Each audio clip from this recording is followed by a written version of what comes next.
Thank you very much for being here tonight to help us mark the occasion of the Shloshim of our dear brother Baruch. We're going to begin the program tonight. There's an Indian to make sure to include Torah, Tefilla, and tzedaka. It's not necessarily going to be in that order, but we're going to be sure to include all three. And we're going to begin with four of Baruch's nephews, Levi Bennish, Moshe, and Label Najjar, and Mendel Haddad are going to come up and recite the Rebbe's Kapitel and Kapitel Kuf Chaf Aleph, Rebbe's Kapitel, and Kapitel Kuf Chaf Aleph for Eretz Yisrael. We'll recite it one pasuk at a time so we could all repeat afterwards.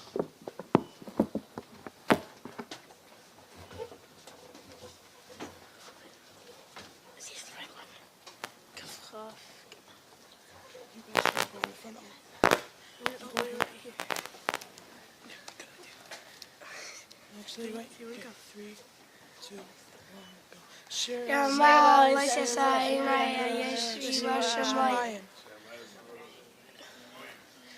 Hinechene Avodim Al Yad Adonai Kene Shechla Kibirta Kene Lin Adonai Elinu Ad Shechanenu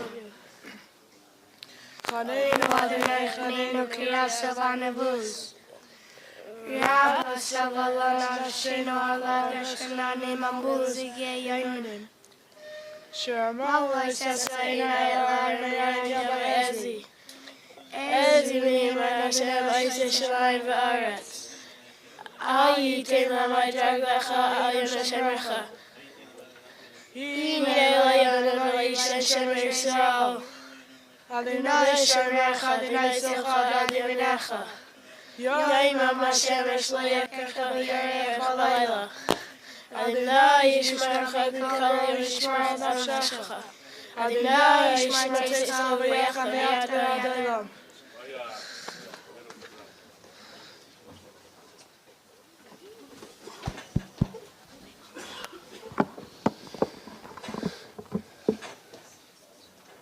Throughout the period of Shloshim, as you know, the minhag, the custom is to study the entire Mishnayos. It's split up amongst members of the community, friends, family, and others, with the plan to be finished in time for the Shloshim. As such, since the entire Mishnayos was finished, as we know, also Mishnah, the word for Mishnah is the same letters as the word Neshama, the soul. So studying Mishnah is a tremendous blessing for the Neshama as well, to have the Neshama raise itself and continue to rise spiritually. So I'm going to call on my dear brother-in-law, Rabbi Mendel Bennish, who's going to make the Siyum on the Mishnayos. Mendel.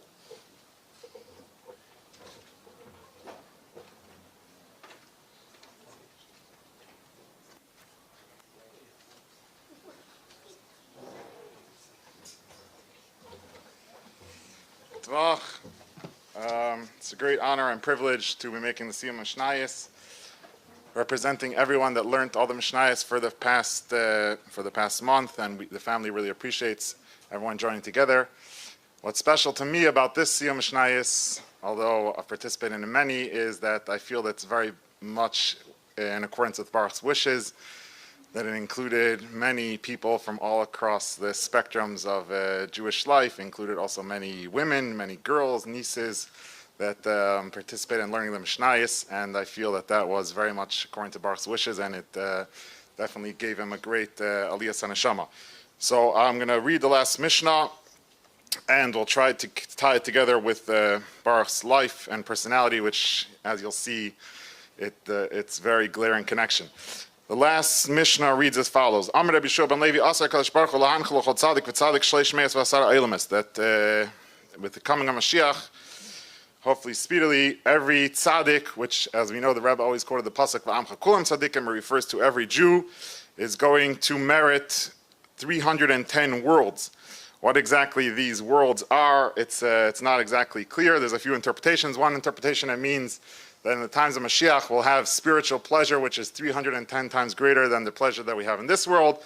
Another interpretation, a more simple interpretation from the Rambam, is that yesh just means we'll have it, like yesh, it will exist, like every Jew will merit the coming of Mashiach. Another interpretation is that there is 248 mitzvahs, positive mitzvahs, and we know that if you steal from Hektish, if you steal from the temple, from the Beis HaMikdash, you have to pay back our extra fifth.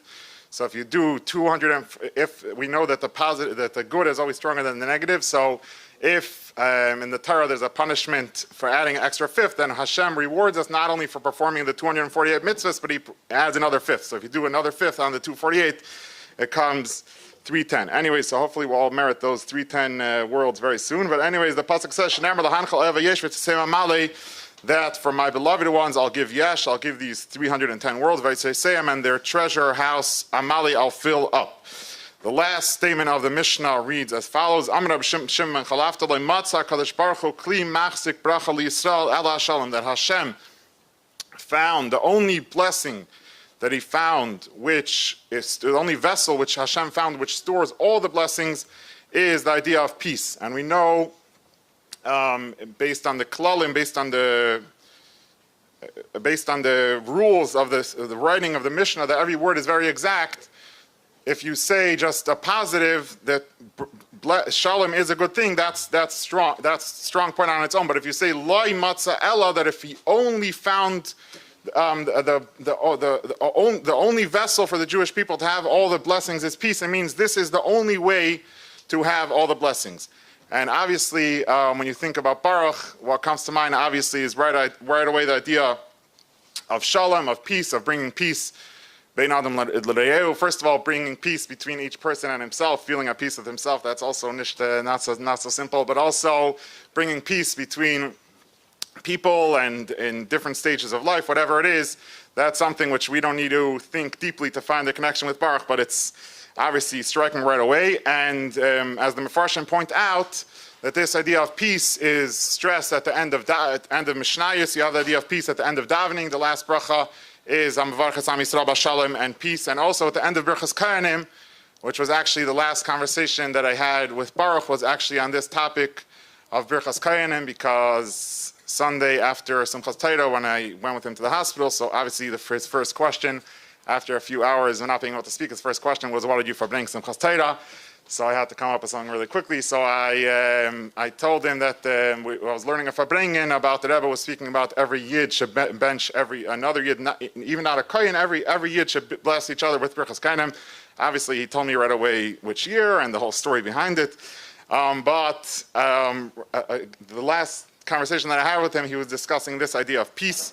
So obviously, it's very fitting to discuss this point, which obviously that was his whole life. And the Mishnah ends off, Shneimar, Hashem, Islamiyit, and Hashem Yivarchas Am Hashem, that Hashem gives strength to his nation, and Hashem should bless the Jewish people with peace.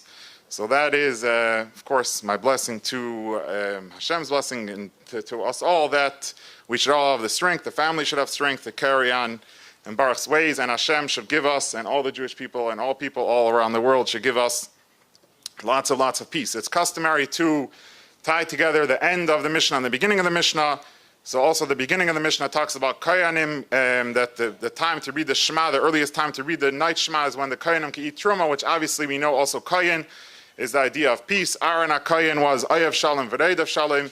He loved peace and he ran after peace, which obviously, again, that was Baruch's whole life. And also the first Mishnah speaks about how even there could be a case where, according to normative halacha, there's a standard, like for example, it says the ideal time to read Shema is until midnight, but nevertheless there's a case where in certain circumstances you could extend it until the end of the night. So also I think that was very much Baruch's life, trying to include and give options for people that they should feel included, even if it's not within the l'chatchila of the straight official forward way that things should be. Okay, so I'm going to say a small the text, the Hadron, which we're thanking Hashem for studying Torah on behalf of everyone. Let's study together, and then I'll say a Kaddish, and then we'll go on with the program. Hadron alach shis to the Mishnah, v'hadron alach datan alach shis to the Mishnah, v'datan alach leinis the nistishim minach v'esed tarz v'nishim minan, leibandem v'lam I'll say harav na adinay leinis devis rascha b'finu fiyis amcha b'yisrav in ir kelana nachnu s'atzim v'tzatz amcha b'yisrav kelana yidish machal yitzos chashma v'yitzos k'minim b'tzachak li sam kach mal yevesh yeshem kach v'gam chisana baruch Thaler adinay lam kach amen amen amen selavod. Another point which I wanted to mention was that the first Mishnah in Mishnayos talks about the idea of reading the Shema at night, and all the commentators in the Gemara discuss why does it start with when do you read Shema at night as opposed to the morning, because the whole idea is to, even in a situation of night, even in a situation of darkness, the idea is to bring the Torah mitzvahs over there, which was Baruch's whole idea of seeing the positive in every situation. And obviously the Mishnah ends off, which the time that we're looking forward to is Ad Sheyala Amud HaShachar, that obviously the ideal time is the time of the dawn, of the full light, which we're looking forward to very soon. Mizrach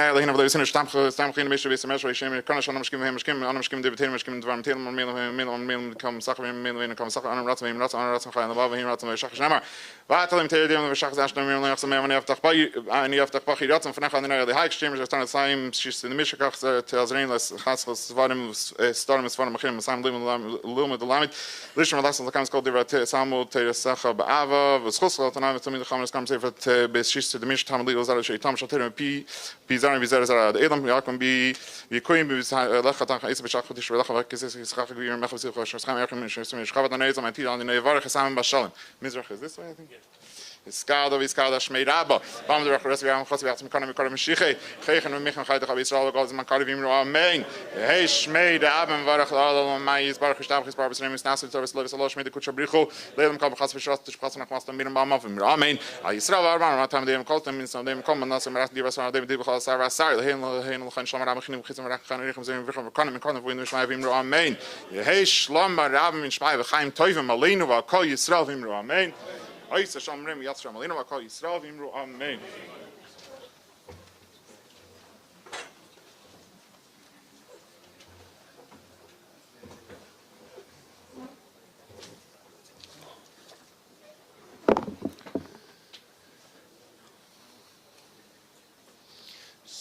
Good vach and good evening again to those I didn't wish good evening to yet because you arrived after before. Good evening. Thank you for being here. It's really a great blessing for us, for the family, that each and every one of you are here tonight, coming and sharing the celebration of Baruch's life. And the presence of each and every one of you here is certainly, you should know, each one of you individually is meaningful to myself and to my family, and is a great honor to Baruch. So thank you for being here. The stories, memories, and lessons I'm going to share tonight are not mine alone, as I'm standing here as a representative of my family, Baruch's family as well. So where to begin? Trying to condense, restrict, confine who Baruch was, what he stood for, and the lessons that we have already learned and continue to learn from him, into a speech that's just, hopefully, just a few minutes long. Those of you who knew Baruch, a few minutes didn't always mean necessarily a few minutes, but I'll try to keep it to as short as possible. Anyhow, but being able to confine and condense Baruch into just a few minutes seems impossible to do. I'll try my best to honor and pay tribute to Baruch in a way that he certainly deserves. During the evening tonight, we're also going to be hearing from some of Baruch's friends, mentors, and peers. And I don't think it's a stretch to say that everyone here in the room knew Baruch, whether directly or indirectly, in a unique way that was distinct from the way anyone else knew him. But for now, my family and I would like to share with you some of our thoughts, memories, and lessons of the Baruch that we knew. I'm going to try and sort of divide it into different parts of who Baruch was. As you know, he had many facets, he had many periods in his life, and definitely wasn't, a one-track kind of person. So I'm going to try to pay homage to everything. So I'm going to begin with Baruch, the beautiful, genuine, gentle, respectful, and caring person. Baruch would greet people he met with his infectious and disarming smile. In whatever setting they may have met, and especially if the person might have seemed like they felt a little tentative or uncomfortable, he had a way of ensuring in a subtle manner, and usually with an unnoticed gesture, that they would feel at ease. As I was looking through some of the many videos and photos of Baruch that have been shared since his passing, and at this point I'd like to also thank everybody who's been sharing and sending all this footage and stories and so on, and please do continue doing so. We appreciate it very much. I noticed that some of these habits of his that I had not really taken note of or appreciate as much as I should have before. In one example, it's just a small example, it was recent, there was a Farbrengen where all those present spoke in English. This was at his 55th birthday. Some of you here were present. So everyone there was a native English speaker, with the exception of one bacher who only spoke in Hebrew. And he made it a point to translate the discussion for this bacher so that he shouldn't feel left out.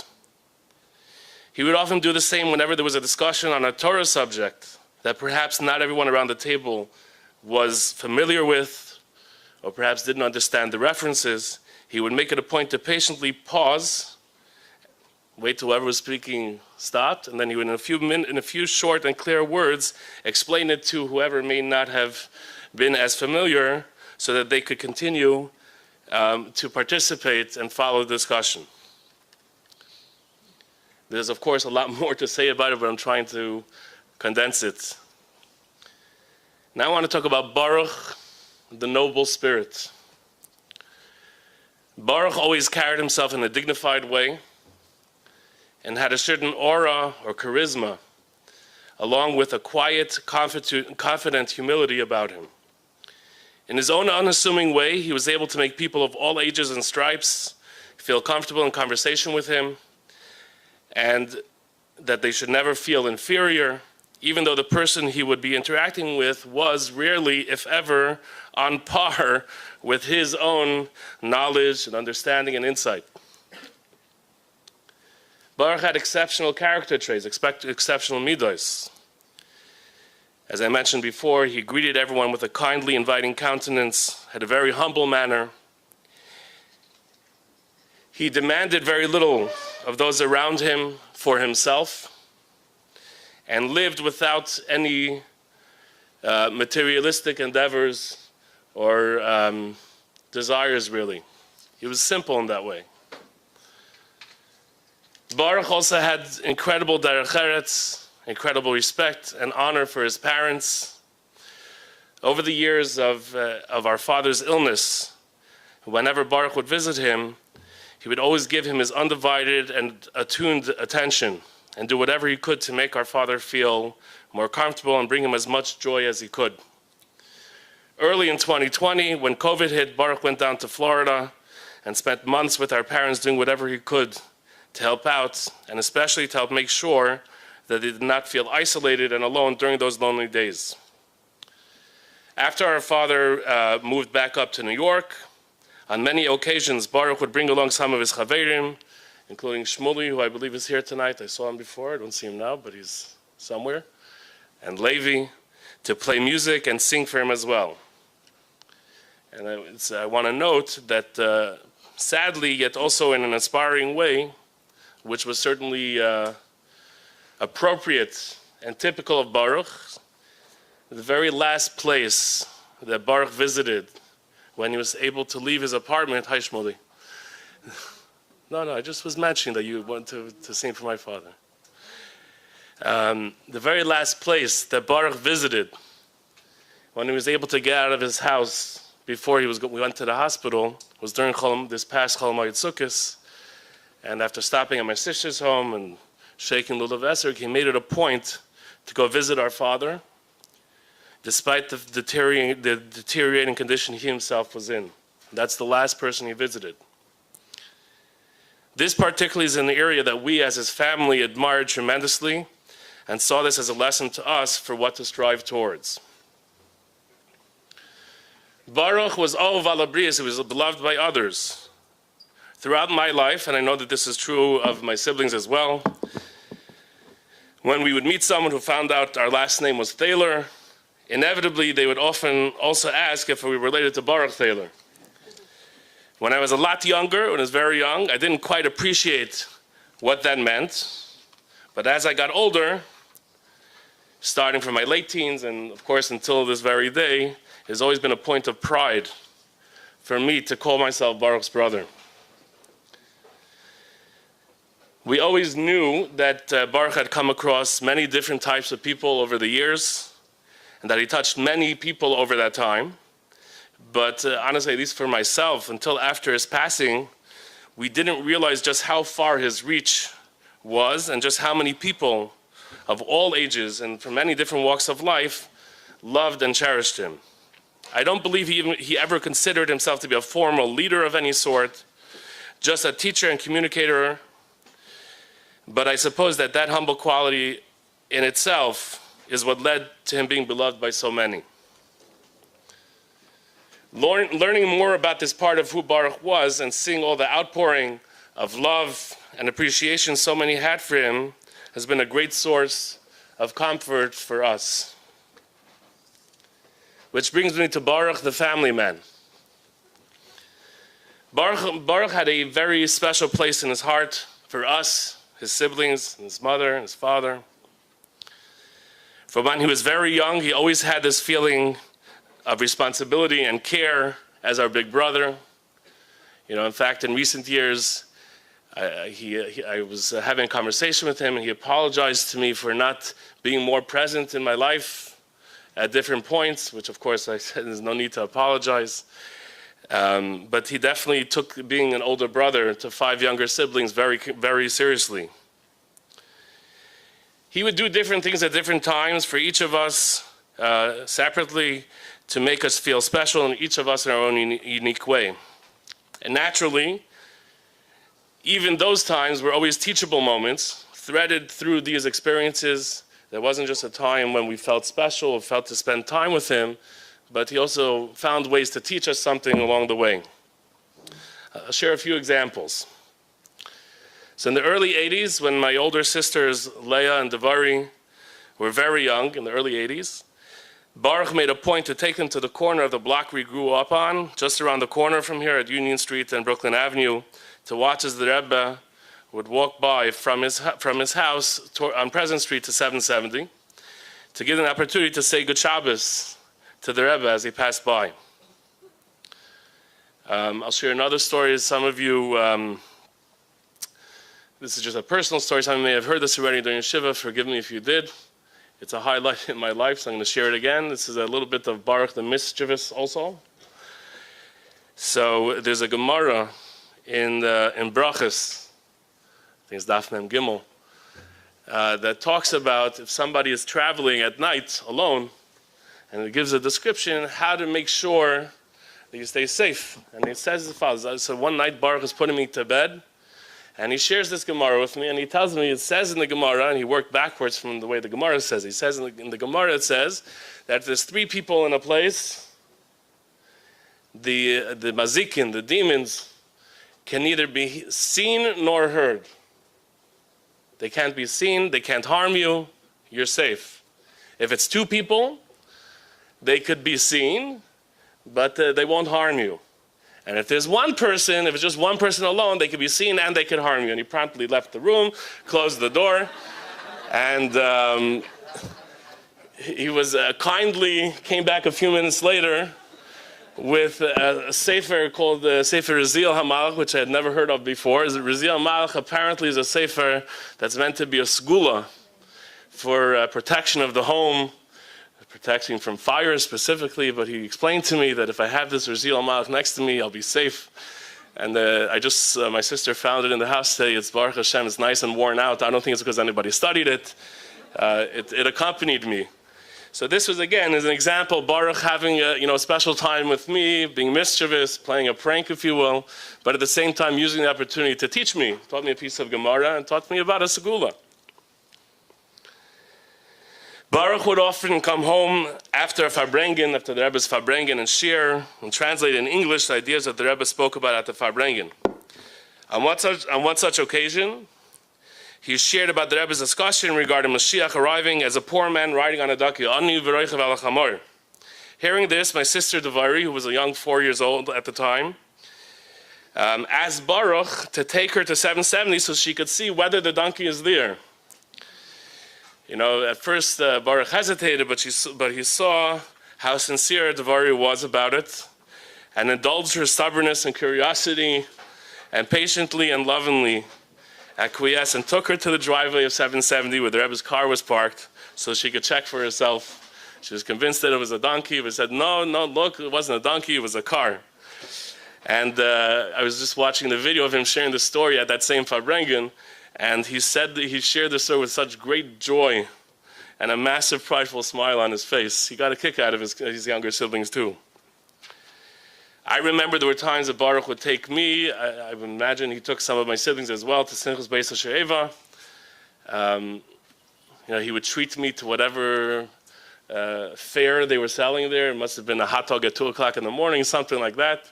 He made sure to make us feel special. I know there was one time that he took my sister Devari on a trip down to Florida, just the two of them. If you want details, you'll ask her. I wasn't there, but I know it was a special trip.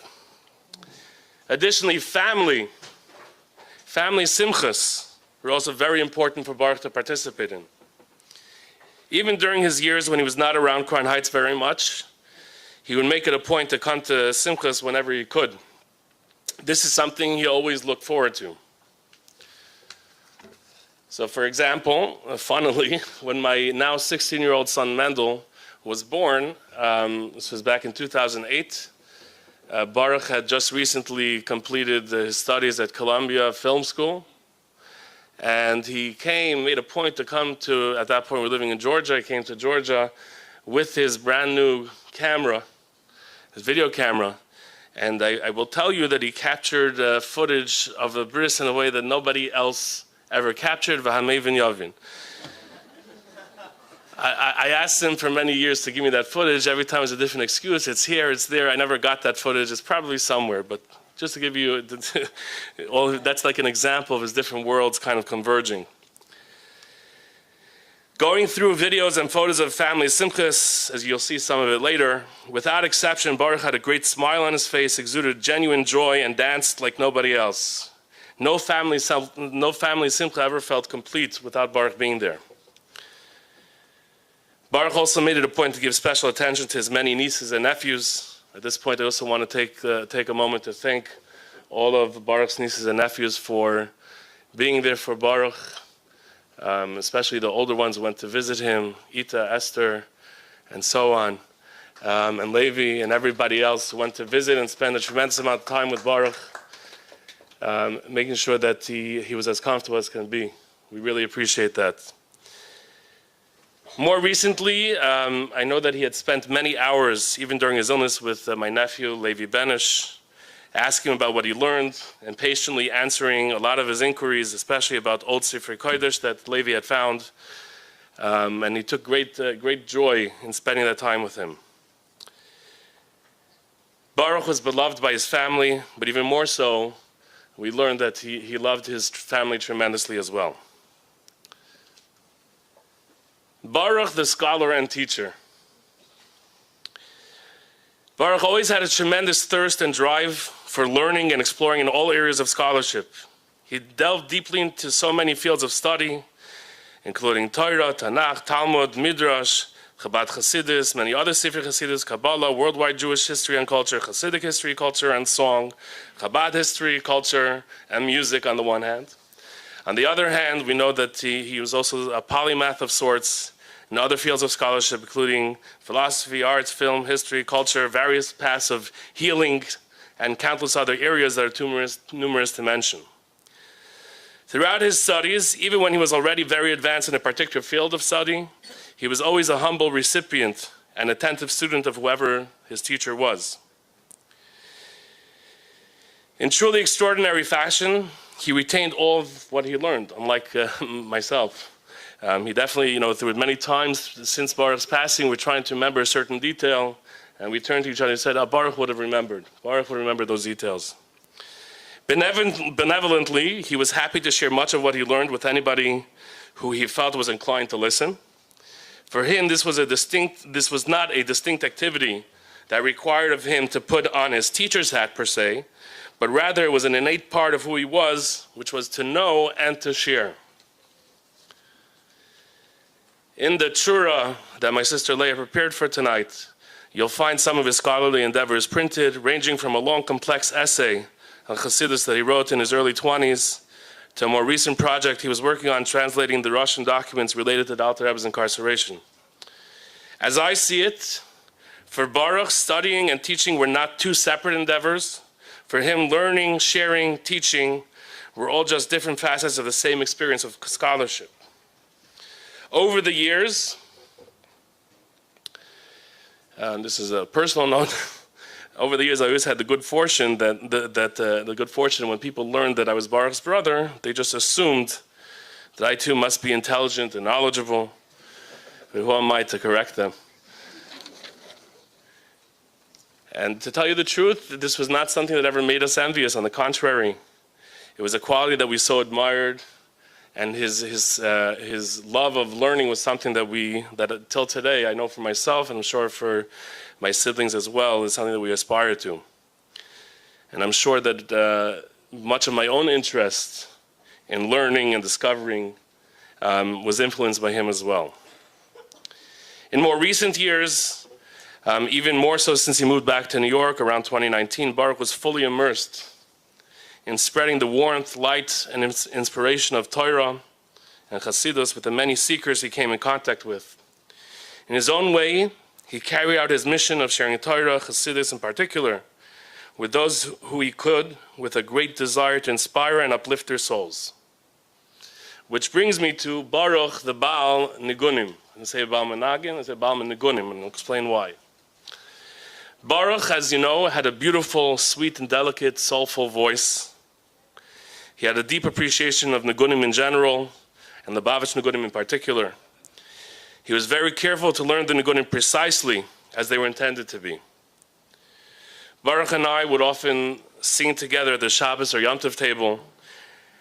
For me personally, this is one of the ways that I also had a special connection with him. As many of you know, in addition to Baruch's own beautiful renditions of existing nigunim, Baruch also composed many nigunim of his own, or more accurately, as Baruch would describe it, nigunim that came to him in different situations.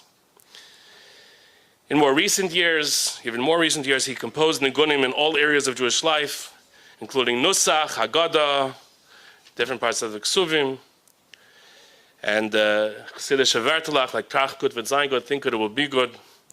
These songs have brought strength and inspiration to many. And as a side note, many of these are available on various platforms online as well. I encourage you to look it up, and God willing, we hope to work on publicizing or producing more of his compositions, let's call it. Back in 1994, during the period leading up to the Rebbe's passing, he composed lyrics that he set to an existing Hasidic tune, describing the deeply emotional experience it was for him as a Chassid, standing by as the Rebbe faced immense medical challenges. Which brings me to Baruch the Mekusher. Throughout Baruch's life and throughout his many travels, and I guess you could call it his various iterations, Baruch always had a deep personal connection with the Rebbe. Even when going down paths that would not be described necessarily as traditional Chabad or Hasidic paths, Baruch was always inspired first and foremost by his mentor, the Rebbe. Throughout all his journeys, studying Hasidus in general, in particular the Rebbe's Sichas and Maimar and the Rebbe's talks and discourses, was always a part of his regular studying regimen. I believe that in his own way, he founded much of his own path on the lessons, principles, and teachings of the Rebbe. Which brings me to one last part of Baruch that I want to highlight tonight. Of course, there's so much more that has been left out, and perhaps I invite all of you after the program to sit on Farbrengen and we could share more. But one last point for now. And this is Baruch, the optimist and anticipator of Geula. Throughout Baruch's recent illness, Baruch made it a point to always make decisions about his care with the greatest positivity mindset. In this way, anytime a treatment or course of care was suggested, if it meant that there was a chance that it would extend his life, he was on board without question. We believe that this positive outlook helped him outlive his original prognosis by more than a year. One of the things that many did not know about Baruch, and even I only recently learned more about, is that Baruch had a tremendously strong faith in the Geula, the redemption and the coming of Moshiach. He not only believed in the coming of Moshiach, but had a great yearning and eagerness anticipating the final Geula, the final redemption. And I believe that this infused and informed all of his own teachings and inspirations as well. And to conclude, the Rebbe always talked about V'acha yitin aliboy, the living should take to heart. And Baruch, in his far too few years, brought a tremendous amount of love, kindness, scholarship, niggun, joy, and inspiration to the world around him. And may we merit to be able to emulate these special traits and to finally bring about the Geula Mitzvah Shlema immediately. Thank you very much.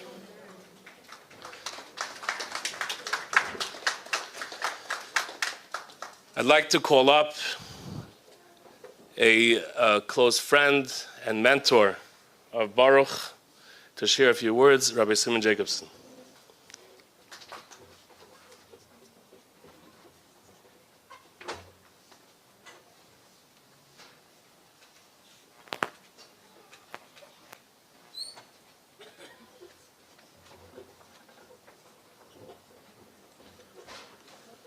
Good Tavach to the dear family and friends. One of my earliest memories meeting Baruch goes back probably to the early 80s. A Chassidish Bacher in Halatera who was always unassuming, but I always saw come around to Chazara when we would review the Rebbe's Farbrengens. And just in general, a very curious and inquisitive individual. And from time to time, he'd approach me, not in any formal way, as I said, very unassuming. So, as I said, one of the earliest memories was he came and asked me a question in 770. He was learning, he said, in a Maimer Chassidus, a concept that cites the Holy Arizal in Eitz Chaim, expression, a Kabbalistic phrase that says, Mehisavus ha'er nasa keli. I'll translate, that's Baruch wood, right? From the thickness, Hisavus from the word av, like thickness of the light, of the energy,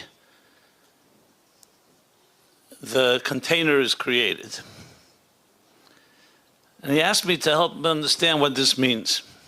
Because generally speaking, you talk about an and a keli, and simple in English, let's call it an energy and a container, they're very different.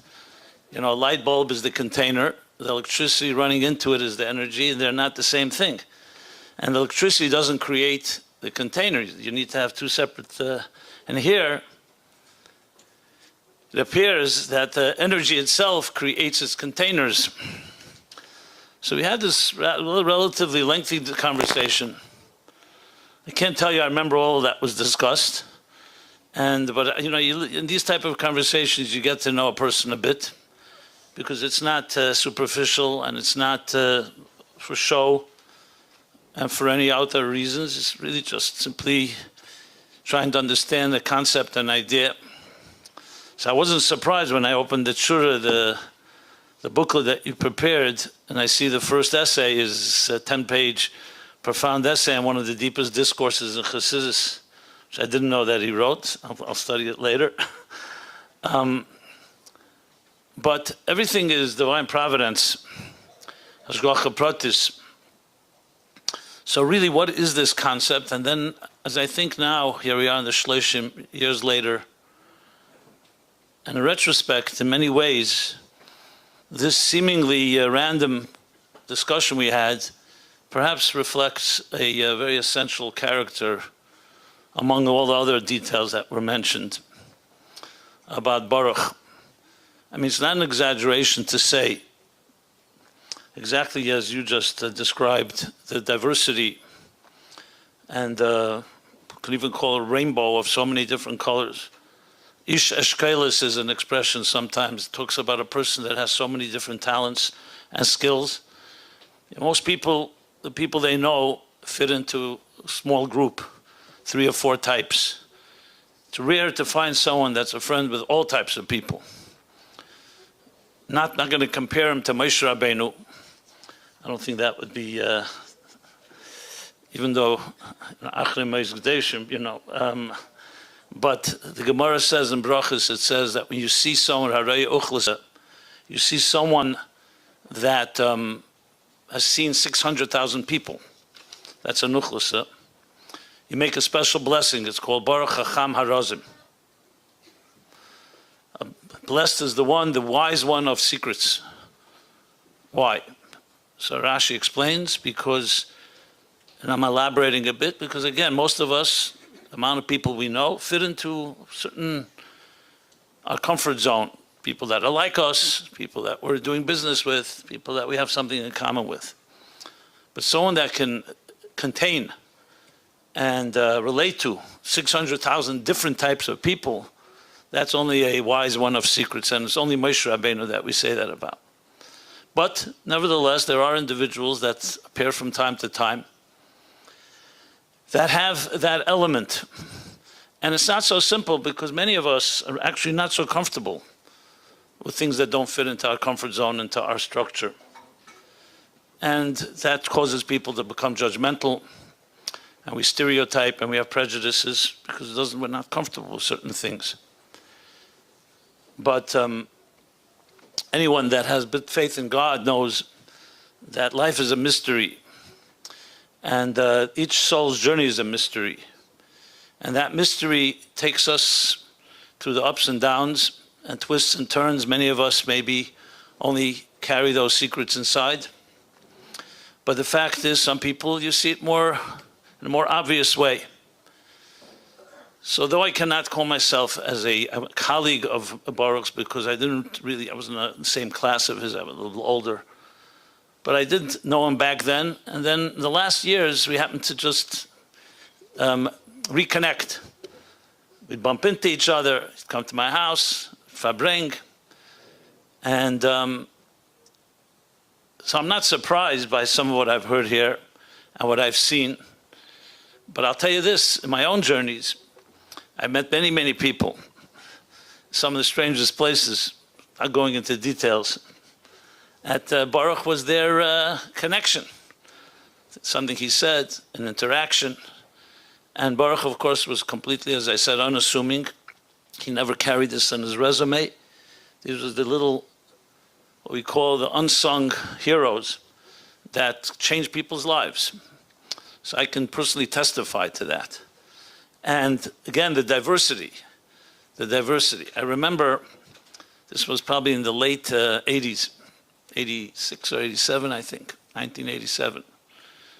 And since Hanukkah is coming, so I think it's very fitting.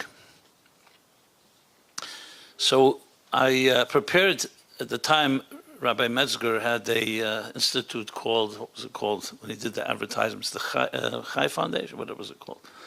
Yeah, so he did these full-page advertisements, the New York Times, And he came to me to help him compose an ad for Hanukkah. So I did that. I called it Whispering Flames, based on the Friedrich Rebbe's statement that we have to listen to what the story that the flames tell us of Hanukkah. And we took 3 or 4 messages about illuminating the dark. A little light dispels darkness. Every day you have to increase in light. The different colors of the flame. And I prepared it and sent it into the Rebbe. And the Rebbe edited it quite extensively. And for some reason at that point I remember meeting Baruch. I actually shared with him the manuscript of the Rebbe's edits. And of course you could see that his palpable excitement. Just seeing the Rebbe's every precise word and edit. I see that you included in here also edits of the Rebbe.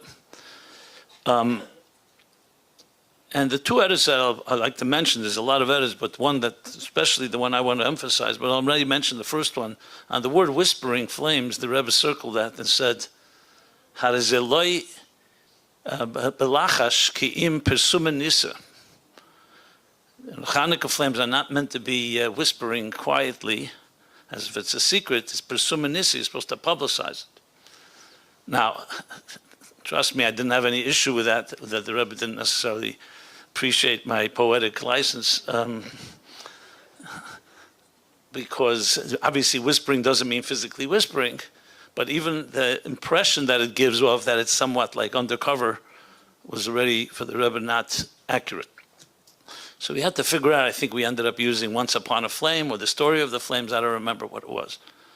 But the main one I wanted to emphasize was the second edit, where we wrote there in a line I wrote, that just as there are different hues and colors and shades in a flame that are always changing, because the flame is always flickering, so too in life, the different colors and the different hues and the different shifts that we all go through all add up to one flame that connects to God.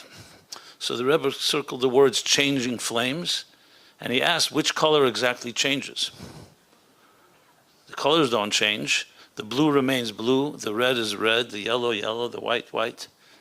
Yes, it flickers, and there are different colors. So simply not accurate. So now, thinking back to Baruch's original question to me, that from the energy itself come the containers, and Baruch himself personifying, we can call it a colorful life, a diverse one, probably more than we'll ever know, because we'll never know all the people he met and all the people he touched. So you'd think that the diversity of the colors and the different shifts are all separate. No, they all come from the one original light. And even though they're different colors, they're all connected to one light and they don't really change. And again, in God's mysterious ways, why some souls stick on one path, on one highway, and never diverge and never go off, and experience things that are so-called outside of the pale. We'll never understand these things. Different souls have different journeys.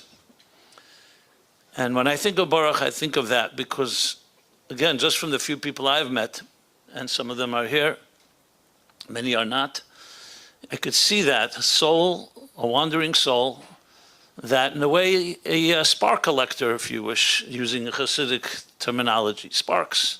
They're divine sparks that have been scattered all over this earth. That's the whole point. They're not organized. We don't know where they are. They're all over.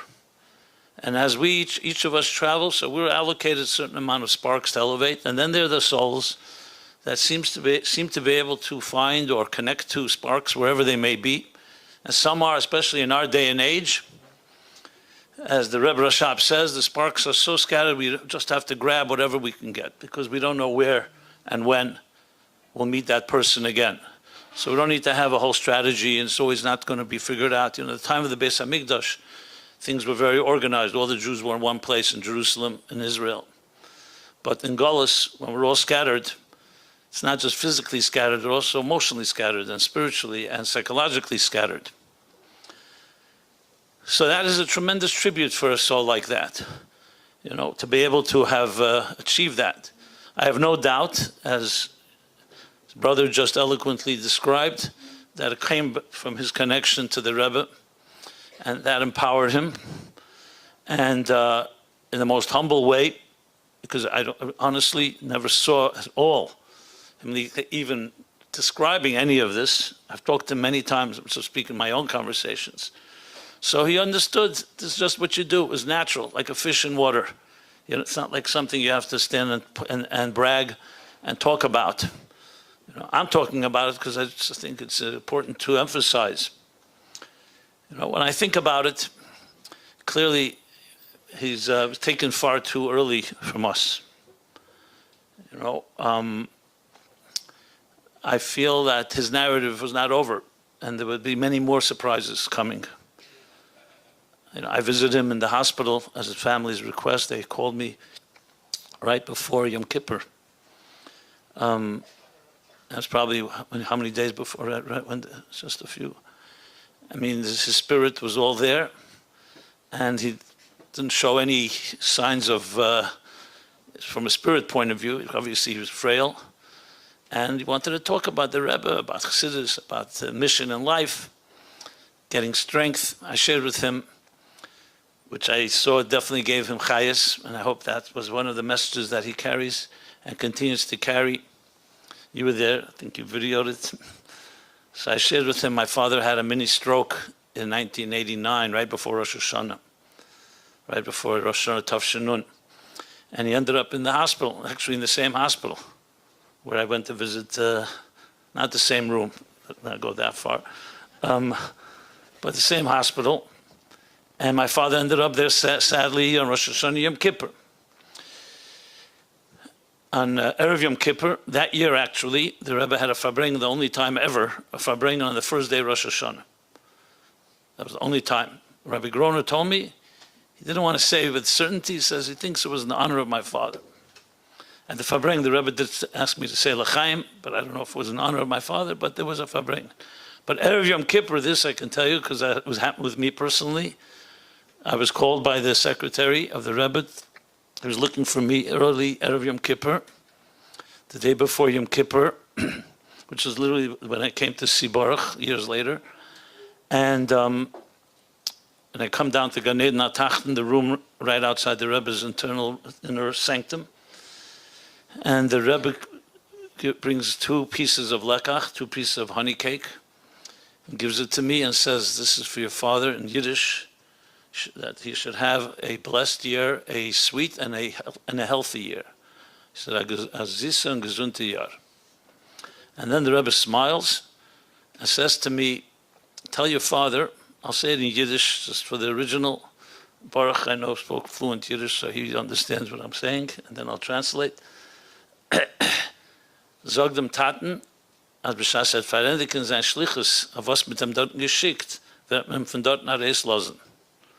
Tell your father that when he finishes the shlichus, the mission for which he was sent there, meaning the hospital, he'll be released. Okay. Of course, I ran right off to NYU hospital on the First Avenue and 30 whatever street. And I gave my father the lekach. I told him exactly what the Rebbe said. My mother was there. She was already active, as you know, my mother. She's already running around with Mitzvah. My father calls her back and says, I'm the one that's in the hospital. You're just a visitor here. It's my shlichus. I have to do it my way, you know? I'm sure she didn't listen anyway, but it doesn't matter. But my father did whatever he did. After Yom Kippur, just to show you the seriousness of this, Rabbi Charakov, who was quite weak then, I don't know if you remember that point, he was like... and he came to see my father the day after Yom Kippur, and he says, the Rebbe wants to know if you finished your shlichus yet. So, and then a few days later, my father was released, so clearly he did finish the shlichus. I shared this with Baruch. It's maybe one of the last things, at least that I shared. And I could see visibly, he got a tremendous surge of chayas from that. So shlichus. You know, obviously it's a painful one, but like I said before with colors, life has many colors. They're not always the most pleasant, but they're all part of the light. The kelim take on different shapes. But they're all misavos ha'er, they all ultimately come from the from the divine light.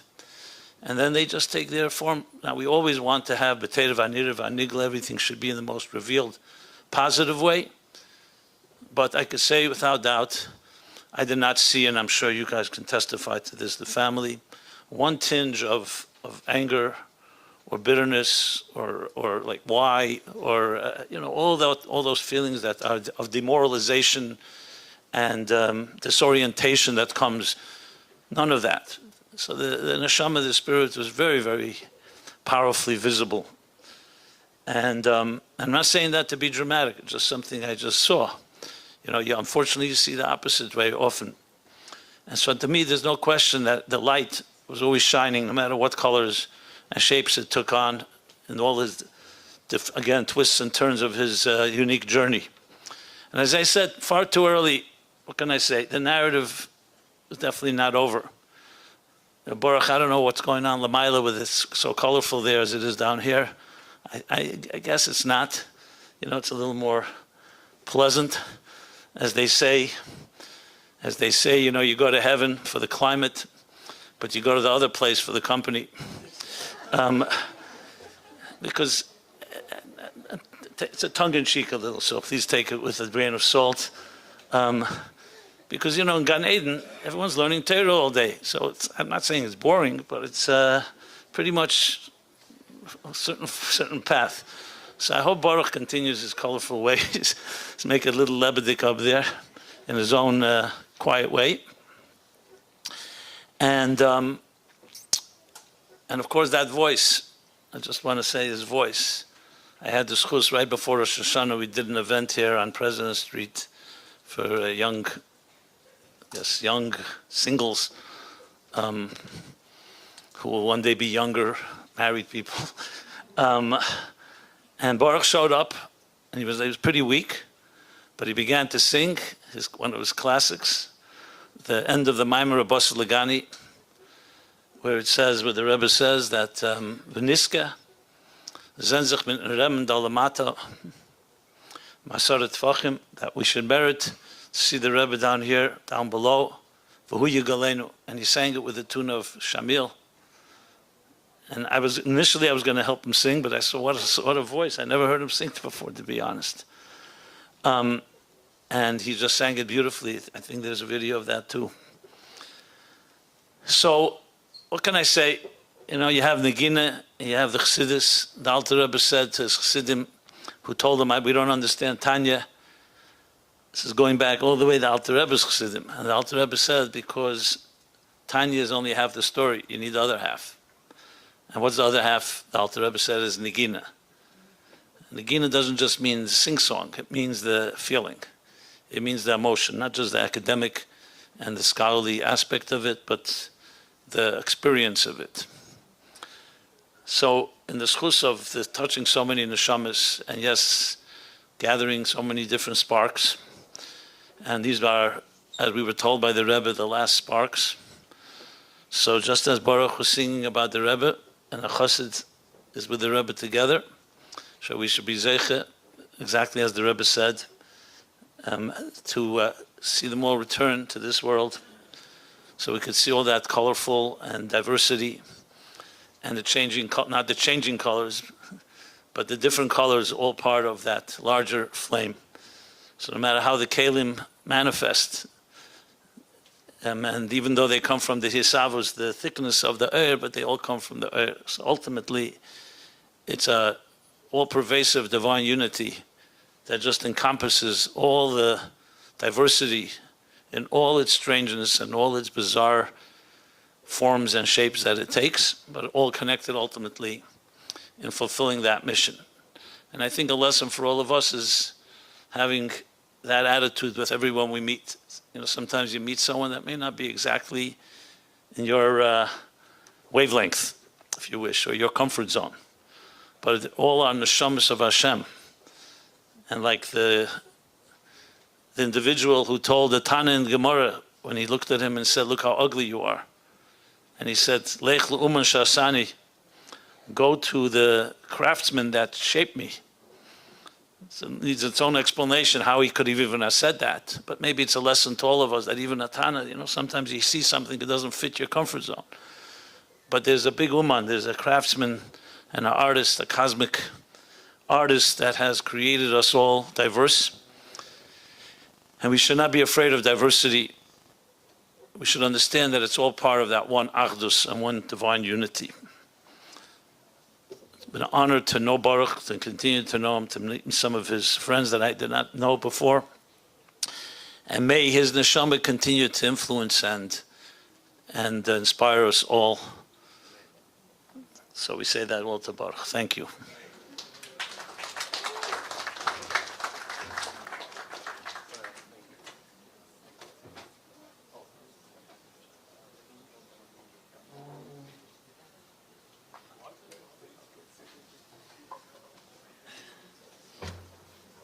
Okay, in the spirit of moving it along, so one of the people that I always saw and associated with Baruch back from the early days and ongoing was another colorful soul, my dear friend Eli Mishulovin, who was also a classmate of my brother, my youngest brother, who you may know.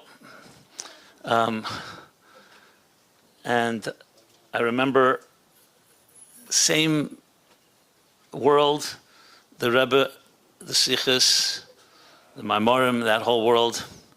Again, it wasn't my class, but they saw them. They also come around my father's house a lot. My father, I guess, was maybe the original Bohemian. As a journalist, was a little different than others.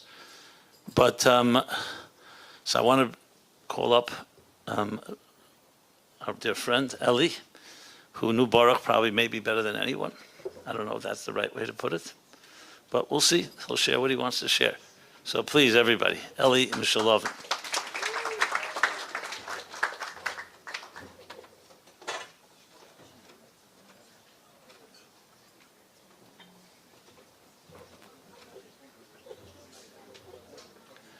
Hi, good Vach.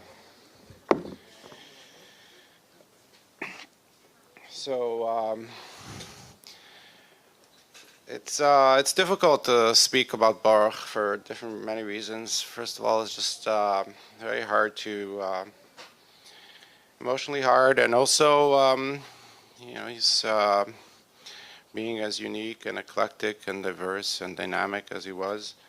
Sometimes I think of, we'd have these all ongoing conversations about different things. Sometimes we had say certain things are beyond words. And then Baruch said this phrase, he said, it's beyond words. You have to find a way to capture it also in words. And so we're talking about Baruch's life and V'chayit Nalibe, what it meant and what it means to us. And I think of his life as being the life of, from an early age, he was seeking, he was looking for his connection to the Eibishter, and even more so how to bring it into this world. So from, he was a little boy and he found his way to Yiddishkeit and to Chassidus, and he completely immersed himself in learning, and that was really became part of him. But there was something else that he wanted. It's something that, we talked about, growing up, where that I've always spoke about how we want to, have the Geula, we want to have something revealed, we want to have it in this world, and it should be that we all experience it. And that was something that I think that, as you mentioned before, that it was probably his most motivating and guiding principle and force in his life.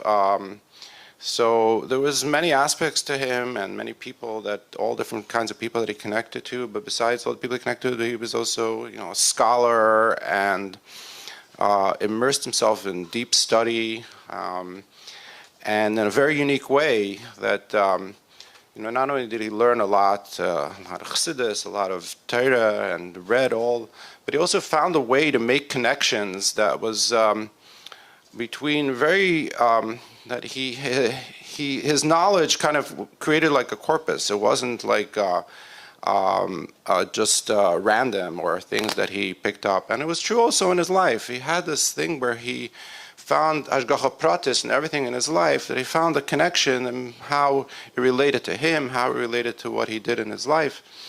And but that was just the setting the stage part. That was just the beginning. He always felt that it was meant to be shared, meant to be experienced. So he would try to find a way to teach and to bring out as much as he can what he took in from the Rebbe, from his learning, from all his experiences. And especially in the last 5-10 years of his life, he really dedicated himself to doing that. After spending many years, almost like a hermit, he spent countless hours with diverse, many kinds of people from all different walks of life to share with them what he absorbed. And he had a very unique gift to convey things and relate things, and also relate to people. There was something very special about that. I think of sometimes as Baruch as like a walking Farbrengen. What is a Farbrengen? A Farbrengen, so there's different translations, and we sometimes have these conversations and talk about how to actually precisely capture certain words and translate it. So we usually say get together, gathering, meet up. So maybe get together is like when two people get together. It's like, or when people get together. There's a word that Rebbe said once to Mendel that what's a Farbrengen? A Farbrengen is based on the pasuk. It says, Farbrengen, his father says, Hayivadu shneim yachdav bilti im neadu. That when two people meet together, it's because they were destined to meet. And that's really the niggunim of a Farbrengen. That when two people meet, that it shouldn't just be a random encounter, but that's meaningful and meant to be. And you could say that that's kind of how Baruch guided himself, that he met people. It wasn't just like he met a person. He met a person, he met their neshama. And he found a way to always communicate with them and they're on their level, on that person's level. If it's through a vart, through a niggun, even sometimes through a smile. And countless thousands of people were inspired just by his presence, just by seeing him, just by being in and having something that he always found a way to share. And so it was his Hashgacha Pratis that he found that not just the Hashgacha Pratis in his life, but the encounter that he had with other people to like you said, lift up the spark or lift up their soul and bring out what he can with them. And then he had like deeper connections with a lot of people that are not known so much, but scholars and other younger people who didn't have direction in life, and he gave them direction in life just by being there for them and just nourishing them in their pursuits, in their interests, in their scholarship. Something that we all need. We need right now, and that was part of his Gula quest. That the idea of Avos Yisrael, the idea of connecting people, was something that he really lived with. That he founded these different organizations to bring people together from diverse walks of life. That's just a kind of nekuda of one of perhaps what inspired him most was to actually not just to quest and to want and to have like he would say, revealed everything. Things should be revealed, but actually worked for it and dedicated himself.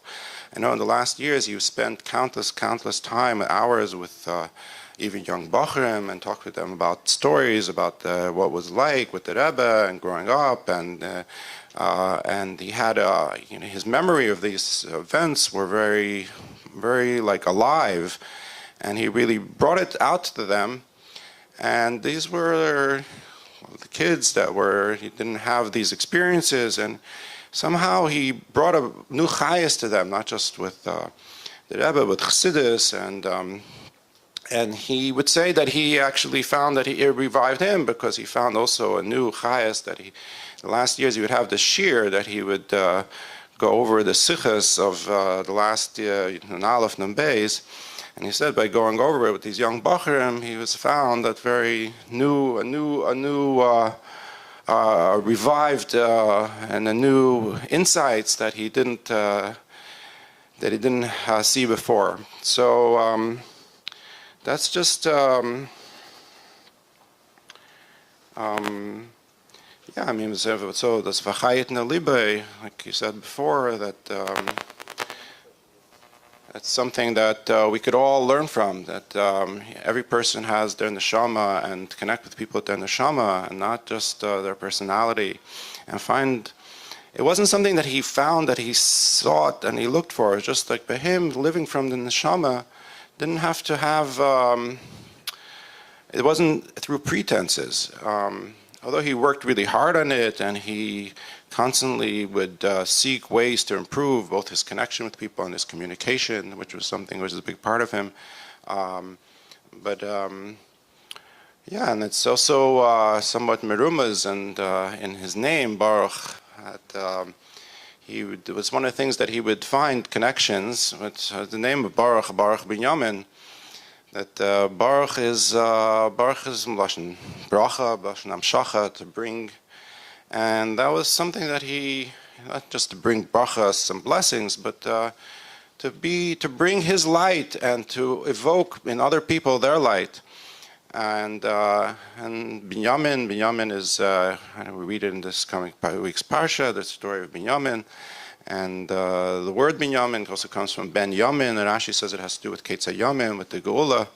That it was someone who lived with this this idea of trying to bring it out in the world, in all throughout the whole world, all walks of life. So yeah, should be v'chayit libe, and we talk, it's. We hope to have a lot more years and time to be nana from his aid and his chayas. Unfortunately, in Starim Darkei Hashem, we don't know, but we do have his niggunim and his writings and his shirim. And a lot of people already told me that they found the inspiration in the last since last month from Baruch's nigunim, that his nigunim itself were uplifting and positive to them in this time where they felt this loss and this difficulty, that Baruch infused in them this continue to go on, to trach gut vet sein gut, and to really keep a positive attitude. And I just want to say one little story, saying about Baruch as about menagan, about nigunim and nigunim, that he was very medayik, not just in nigunim, but also in his writing and his learning. He was a daikon. He was very precise, to be precision, and he studied also nigunim. And nigunim, there's there's kvetches, there's where the high part goes, the low part, how to sing the nigun. And it's related, like you said, to Chassidus. He says, have a choshen negina, have a choshen Chassidus, because it's an edel, a subtle thing. So there's a little story that it was a few years ago. It was Shavuos. It was the last Shavuos before Rebbe passed, and Baruch went to him in his house, and he sang with him nigunim. He was singing with him, sang with him different nigunim. One of them is Kil Bayar. And Rebbe was when Baruch walked out of the room for a minute. Rebbe said to the Bachrim there, he says, singt richtig. That he sings the nigunim, he sings it correctly. He has that his chush and nigun he was able to give over nigunim. So we have a lot of these nigunim recorded, and his writings. Some of them are published in this Torah that was given out, but there's a lot more, and hopefully find a way to actually get more of that out there in the world. There's a lot of writings that he started, a lot of things that he begun, that he would like to see. I'm sure that people should be able to read and be inspired by.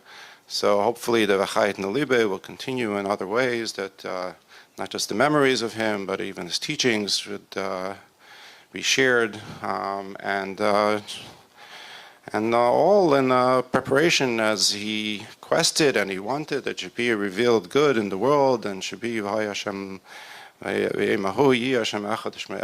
it should be with, like, with all the brachas, that should continue to bringing into this world this kind of this positivity, this light, this mission that he set for himself to do, and hopefully will continue, and he'll continue where he is to do it, and we shall all have it made of Yemenu.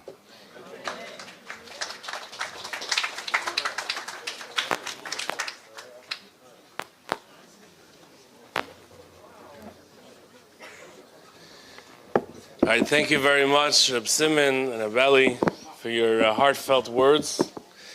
We're going to, in a moment, show a video, just to break it up a little bit, have more interactive multimedia.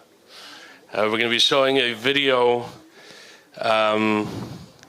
with a couple of interviews of some people who Baruch knew personally, sharing some of their memories.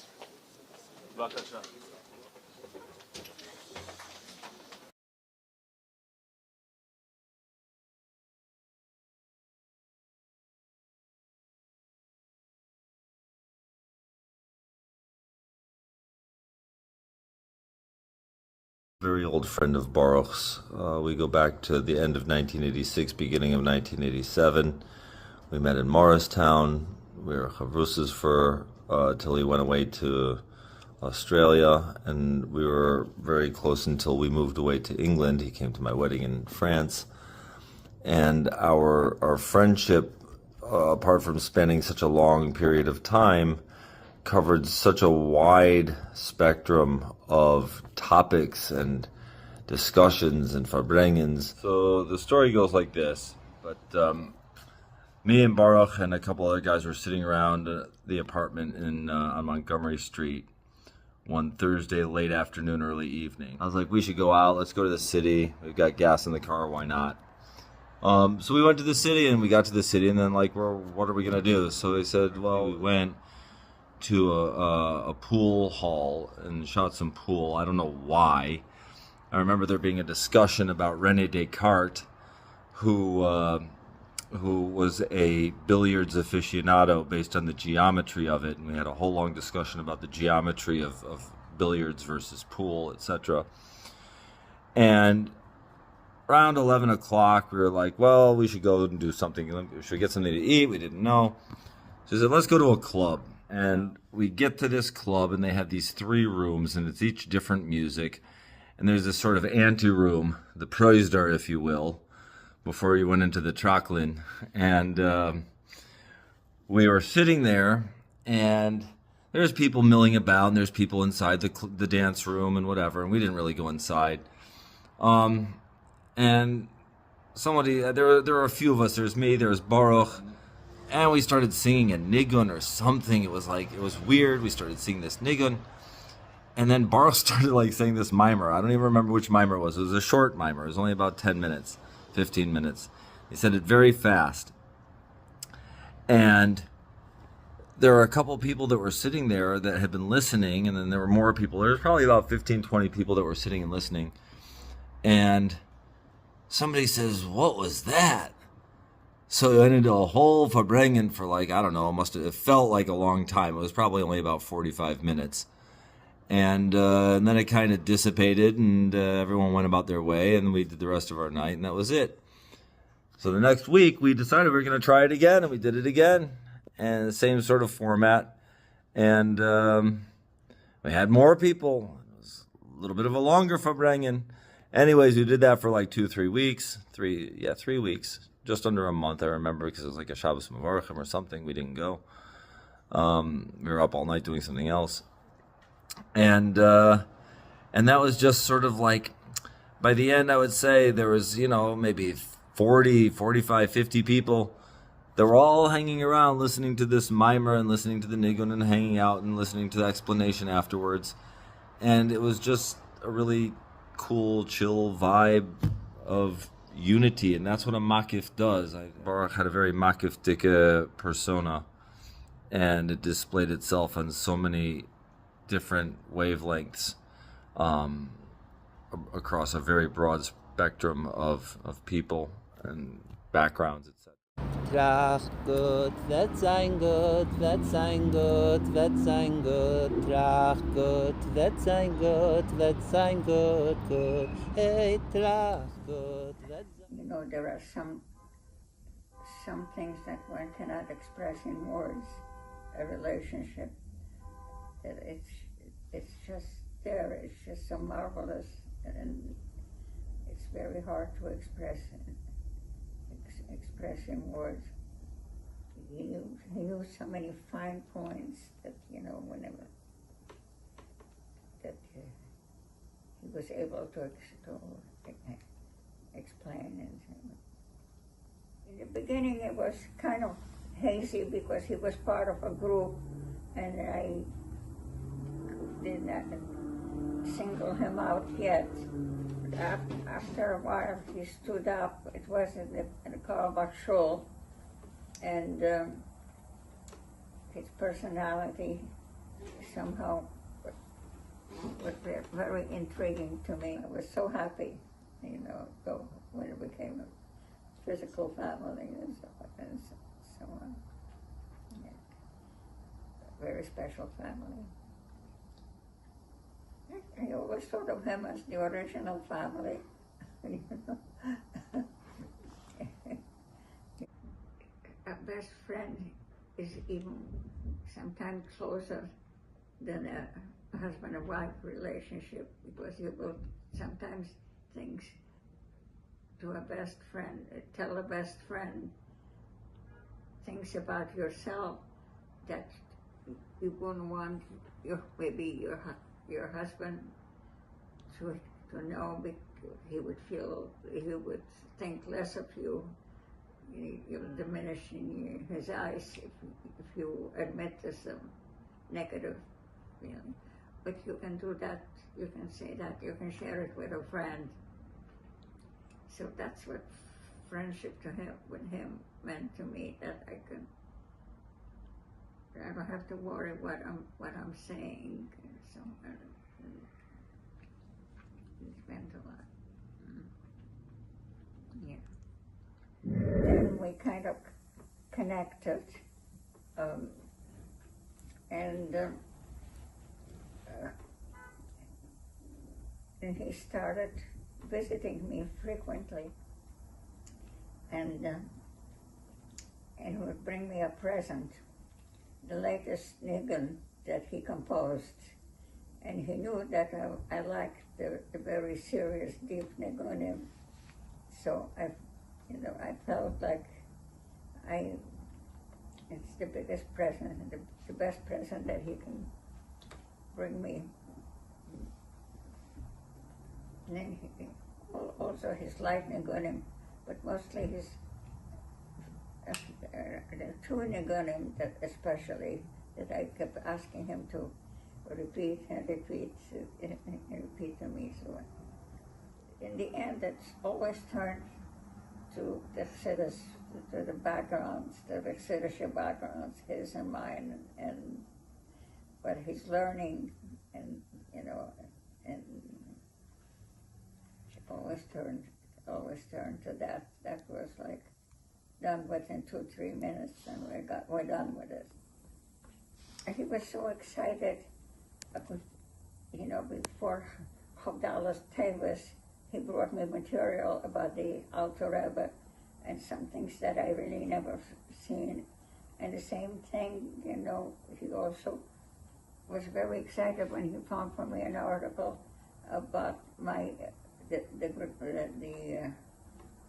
son of the Tzemach Tzedek, who was my great-great-great-grandfather. He was so happy that he found it for me. But mostly mostly his visits is amazing. I miss him very much. Trach gut, wird sein gut, wird sein gut, gut. Trach gut, wird sein gut, wird sein gut, wird sein gut. Trach gut, wird sein gut, wird sein gut, gut. Hey, trach gut, wird sein gut, wird sein gut, wird sein gut. Trach gut, wird sein gut, wird sein gut, gut. Think good and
My name is Aaron.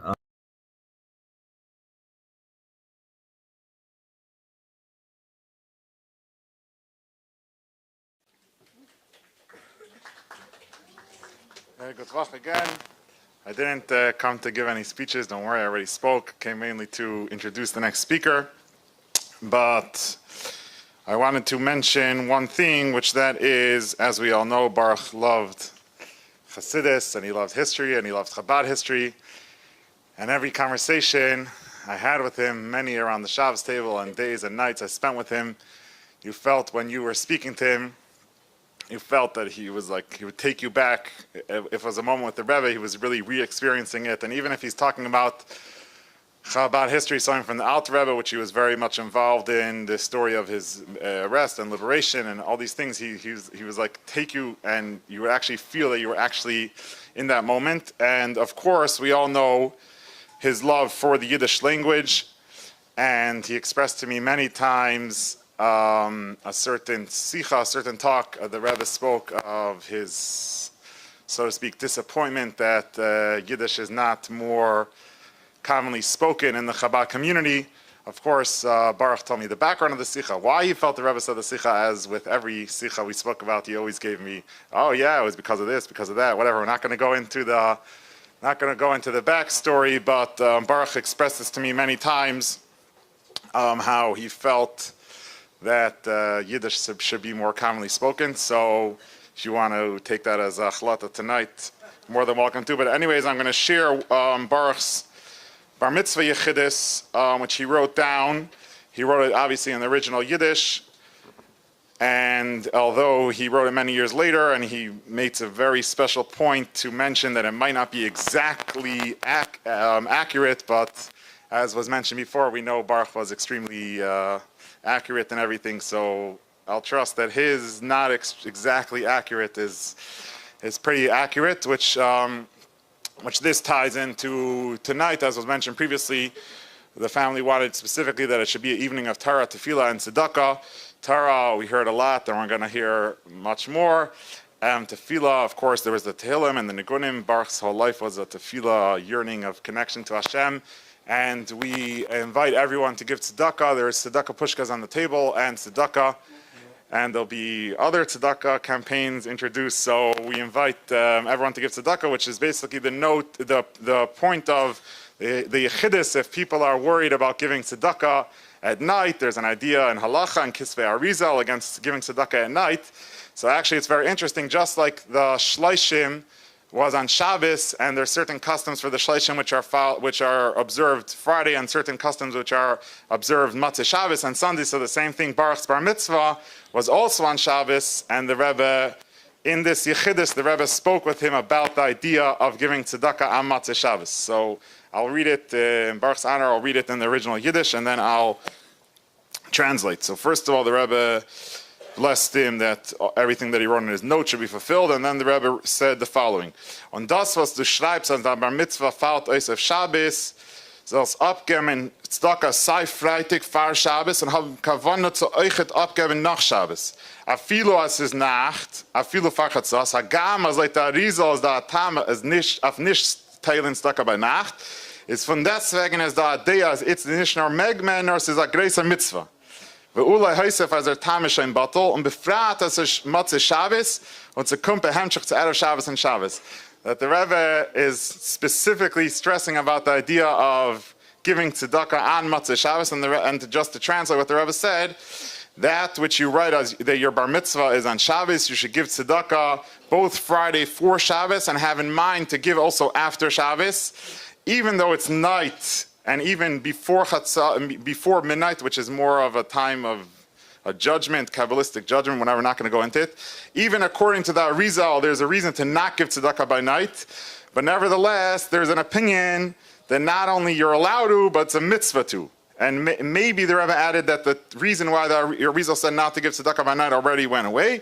And especially that it's Matzah Shabbos and comes in continuation to Erev Shabbos and Shabbos. So anyone that's very verfrumt and felt bad about giving tzedakah on Matzah Shabbos, Hashgacha Pratis, we have the Yechidus of Baruch's Bar Mitzvah, the same, so to speak, Kviyas Shabbos, and the Rebbe was specifically stressing about the idea of giving tzedakah on Matzah Shabbos. So it's a grace and mitzvah, so therefore everyone on your way out, not to Chas v'Shalom interrupt the next speaker, or whenever, should make a point to give tzedakah le'il nishmas Baruch Binyamin ben Tzvi, the neshama should have a big aliyah, and like, as was previously mentioned, it should continue bringing brachas. The whole idea of Baruch, I wanted to mention before in the Siyum Mishnayos, the first mission of the first Masechta Brachas, the whole idea of Baruch was to bring blessing. My last conversation with him was about blessing, bringing blessing. So Baruch's neshama should continue to bring blessing to everyone who knew him, to everyone who gets to know him, and everyone is going to get to know him, Be'ez Hashem, through his niggunim, through his Titus and everything else. It is now my distinct privilege and honor to introduce the next speaker, Rabbi Ephraim Mintz, who brought much joy to Baruch during his lifetime. I know when I came on the night of Simchas Torah to spend time with Baruch, the aide told me at the time that Baruch's high school friend was just here, and Baruch's face was beaming. He just got to spend an hour with Rabbi Ephraim that night, 2 weeks before he went to learn Torah in Gan Eden. And in general, someone that was there for Baruch throughout his whole life and helped the family tremendously after Baruch's passing as well, with many different things, and the family is extremely appreciative. So without any further ado, it is my honor and privilege to call up Rabbi Ephraim Mintz to share a few words.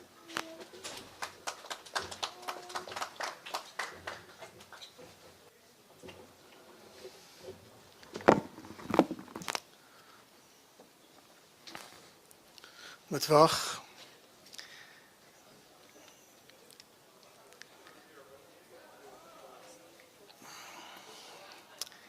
Adin hanefesh va'atzil haruach.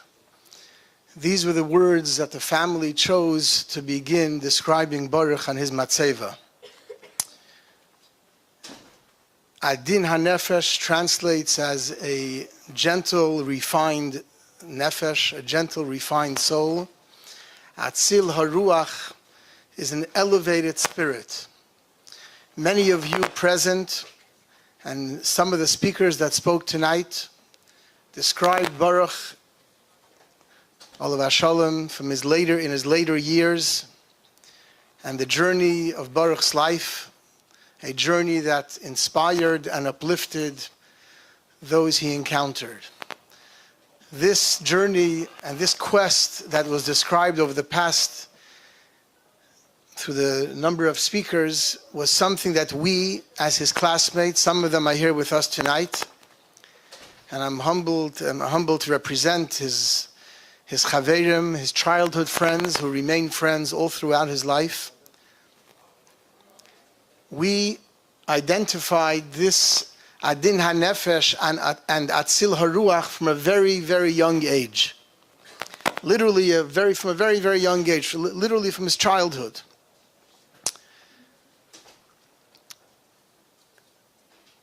The story is told about the Koznitzer Magid.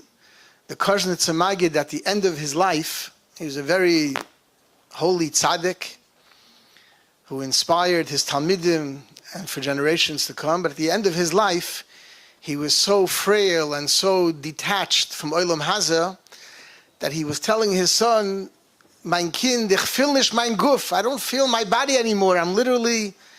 His life was a life of Ruchnius." So his son turned to him and said, "Tata," he lifted his father's hand and he said, "Father, I feel your hand. I feel your Guf. You're very much alive. Your Guf is very much with us." So the Koznitzer Magid turned to his son and said, weil du tappst mit a Guf, fühlst du a Guf. You're trying to touch me with your body, so you feel a body. You're using your Guf to touch me, so you feel a Guf. This is actually a story that's printed in Shir Sefer HaTanya, which means the Rebbe edited it and incorporated this story in Tanya Perek Chaf Aleph. Baruch was seeking from a very young age, as we heard, but I want to articulate it in a different oisius. Baruch, from a very young age, was seeking to connect to Ruchnius, to Torah, to Eleikus, to the Eibishter, to the Rebbe, not through a guf. He didn't want to go through the ordinary experience that we all, as children, as Bachrim, he was seeking to leave the ordinary, and he was always on a journey from a very young age to connect. He had a quest, ledofka boy, to bond with Ruchnius.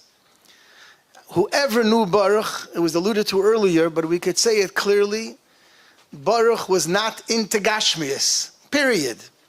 Not at a bar mitzvah age or at age 18 or 20, as a child. He was Pashat not into Gashmias, not his clothing, not his food. He was Pashat not into Gashmias. Now, we were Olatariniks, but we were into Gashmias. And we were like ordinary kids and Bachrim. But Baruch was a child among us, a classmate, a friend, but he was a dugma chaya, he was a paradigm, a living example, how you could live in this world, but live hecher. You could live higher than this world. Not only was I zoiche to be a friend of Baruch, a classmate, but we were neighbors, literally neighbors. We spent hundreds of hours together, going and coming from and to yeshiva, Farbrengen together, because we were zoiche to live on Union Street, right next to 770. We spent enormous amounts of time. 770 was our playground, and literally and figuratively, we had we were in the same class, and the three of us was Baruch Binyamin Olav Shalom, Yosef Yitzchak Chadakov, Yibad L'chaim Tov Zayin Gesund, was a shliach in Florida today, and myself. We called ourselves the Union Crew. And the three of us, we learned together, we Farbrengen together, we did everything together. And as I said, from a very young age, we knew that Baruch was, and he was always reminding us that there's something higher to live for. I remember hearing at a Farbrengen years ago, and by the way, I'm mentioning that Rabbi Mendel Bennish, because of Baruch, so many special moments in my life are thanks to him. The Farbrengens, he would schlep me, he was telling me, Rabbi Mendel Bennish, Farbrengen, this and this sukkah. How he knew, I don't know, but he would go.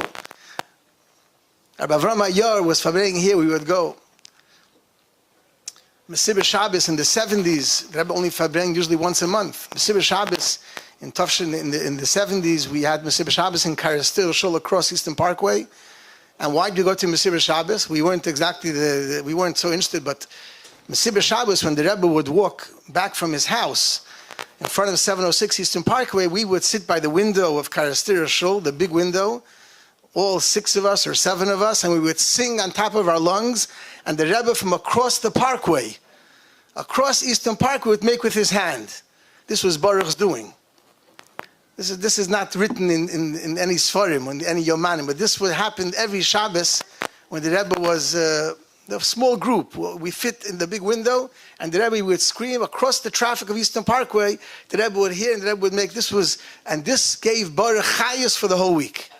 This moment of connection. And so many stories. The Chazara, as children, we would go to Chazara, to Rabbi Yoel's Chazara in 770, children and young Bachrim. We went, every time there was Farbrengen, we sat. A lot of it we didn't understand. I could say I didn't understand what Baruch understood, but we were there just to hear, to be there, to hear Chazara. And so many other around 770, the life around 770.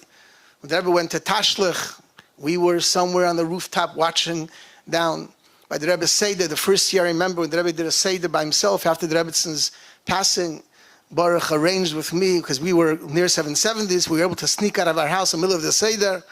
I'm not sure if his parents are aware of it.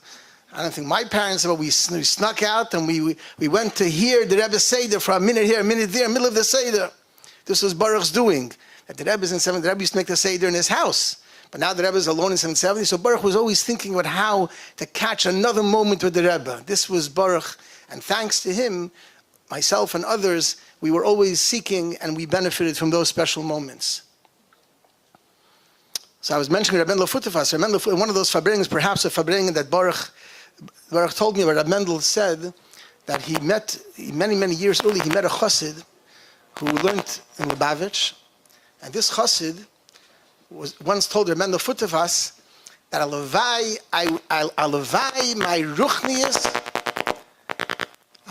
my ruchnius would be like my gashmius. Mendel Futva said, what does this mean? This guy is a chassid, Adar Heben a chassid. He was an elevator. He wasn't a gashmis, a chassid. So Mendel Futva asked him, what do you mean that your ruchnius should be like your gashmis? So he said, gashmis, this chassid was very weak, very frail, not healthy. But when he ate something, he immediately felt nourishment. He felt chayas. He felt, the food that he ate was able to give him chayas for the next few hours. He said, alavai, my ruchnis would be that way. Alavai, when I daven, I learn a maimer, I would be recharged for the next 10 hours like begashmias. And this was Baruch. Baruch was looking to recharge himself, beruchnias. He didn't care about gashmias. And for him, he was a dugma chayiv for us in this way. But I want to mention something that it was mentioned tonight, but I think not enough. Because as much as this night is about Baruch, this night is about us. Because Baruch, whoever knew Baruch, would not want this whole ceremony about Baruch. He would say, you guys are crazy. Well, let's make a Farbrengen, let's sing a niggunim. What are you talking about me like this? So what Baruch would want is that we could Farbrengen of what we could learn and become better Yidden, better Chassidim, better Yerei Shamayim, have more Midas Toivis as a result of knowing and living with Baruch. So I want to mention that Baruch, we knew from a very young age, and we have one of our beloved teachers, Yibad L'chaim, Rabbi Hildesheim, is here with us, and he can attest to it better than I, who remained in touch with Baruch all the years since we learned by Rabbi Hildesheim in Tafshim Mem Aleph in 1981. Baruch was a brilliant mind. Baruch was a genius. Baruch was literally, he was from the smartest kids in our class. He was a gewaldige Kop. But together with his brilliance, you don't find this ordinarily with brilliant people. He was brilliant, the most brilliant in our class, perhaps, but he was the most sensitive to others as well. You don't ordinarily find these two come together. Usually the brilliant kids are the brilliant kids, and then you have the nice kids.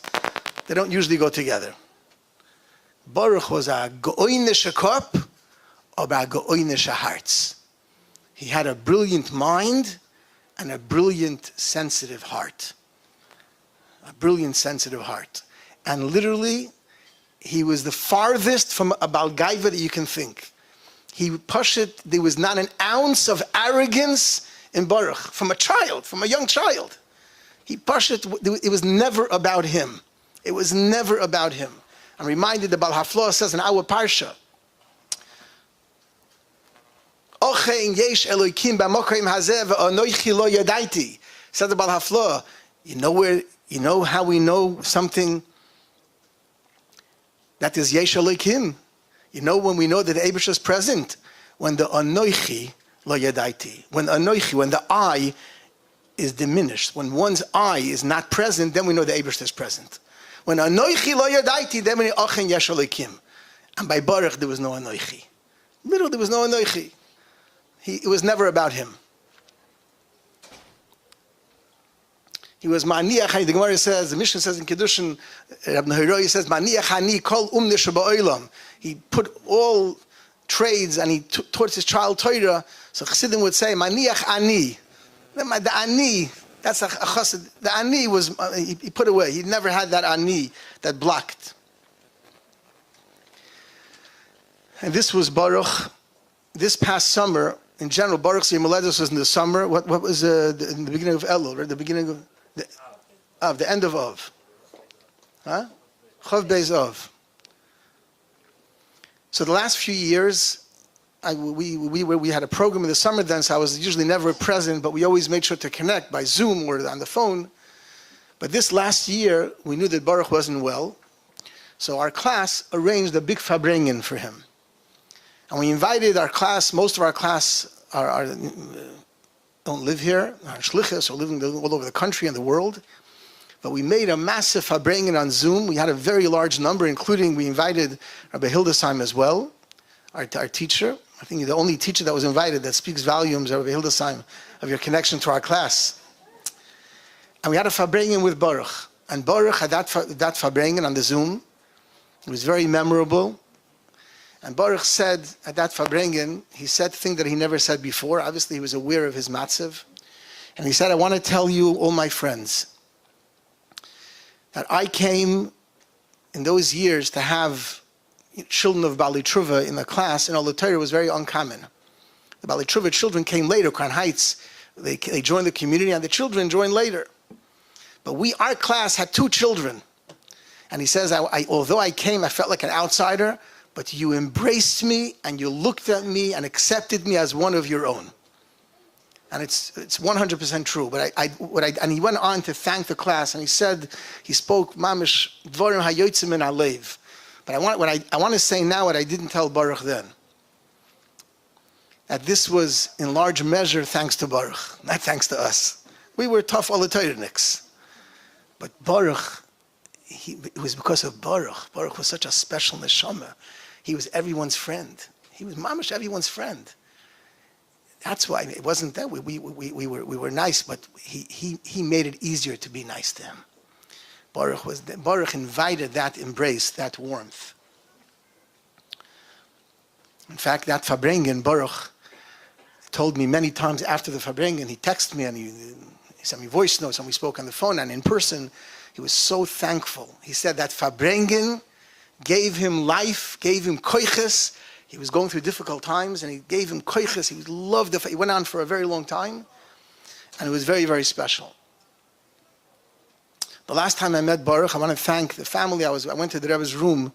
Simchas Torah, Rabbi Hakafas just went for a moment to pass the Rebbe's room, and I met his brother-in-law, Rabbi Bennish, and one of Baruch's sisters, and they said, maybe go visit Baruch. They gave me the address, and I decided it was late that night, the first night of Simchas Torah, and I went to Baruch's apartment, and we sat for a while, and we sang niggunim, and he remembered Baruch's incredible memory. He remembered the last niggunim, all the niggunim that we sang by the Rebbe in Tavshnum Beis, the last year Hakafas by the Rebbe. And we sang it together, and we said Ata Aresa together. And although it was just Baruch and myself, there was an aide there as well. But we were singing and dancing, and Ata Aresa, it was Baruch, was Pashat. It was a very, very special moment. And I want to say, this also points to Baruch's incredible sensitivity. My family this past summer went through a very, very difficult summer with the tragic passing of our daughter-in-law, a young woman. And Baruch was calling me and texting me and sending me voice notes to share with my son, who never just lost his wife. And he always asked me, how's Mendel doing? Please send him this voice note. And I knew he was going through a very difficult time.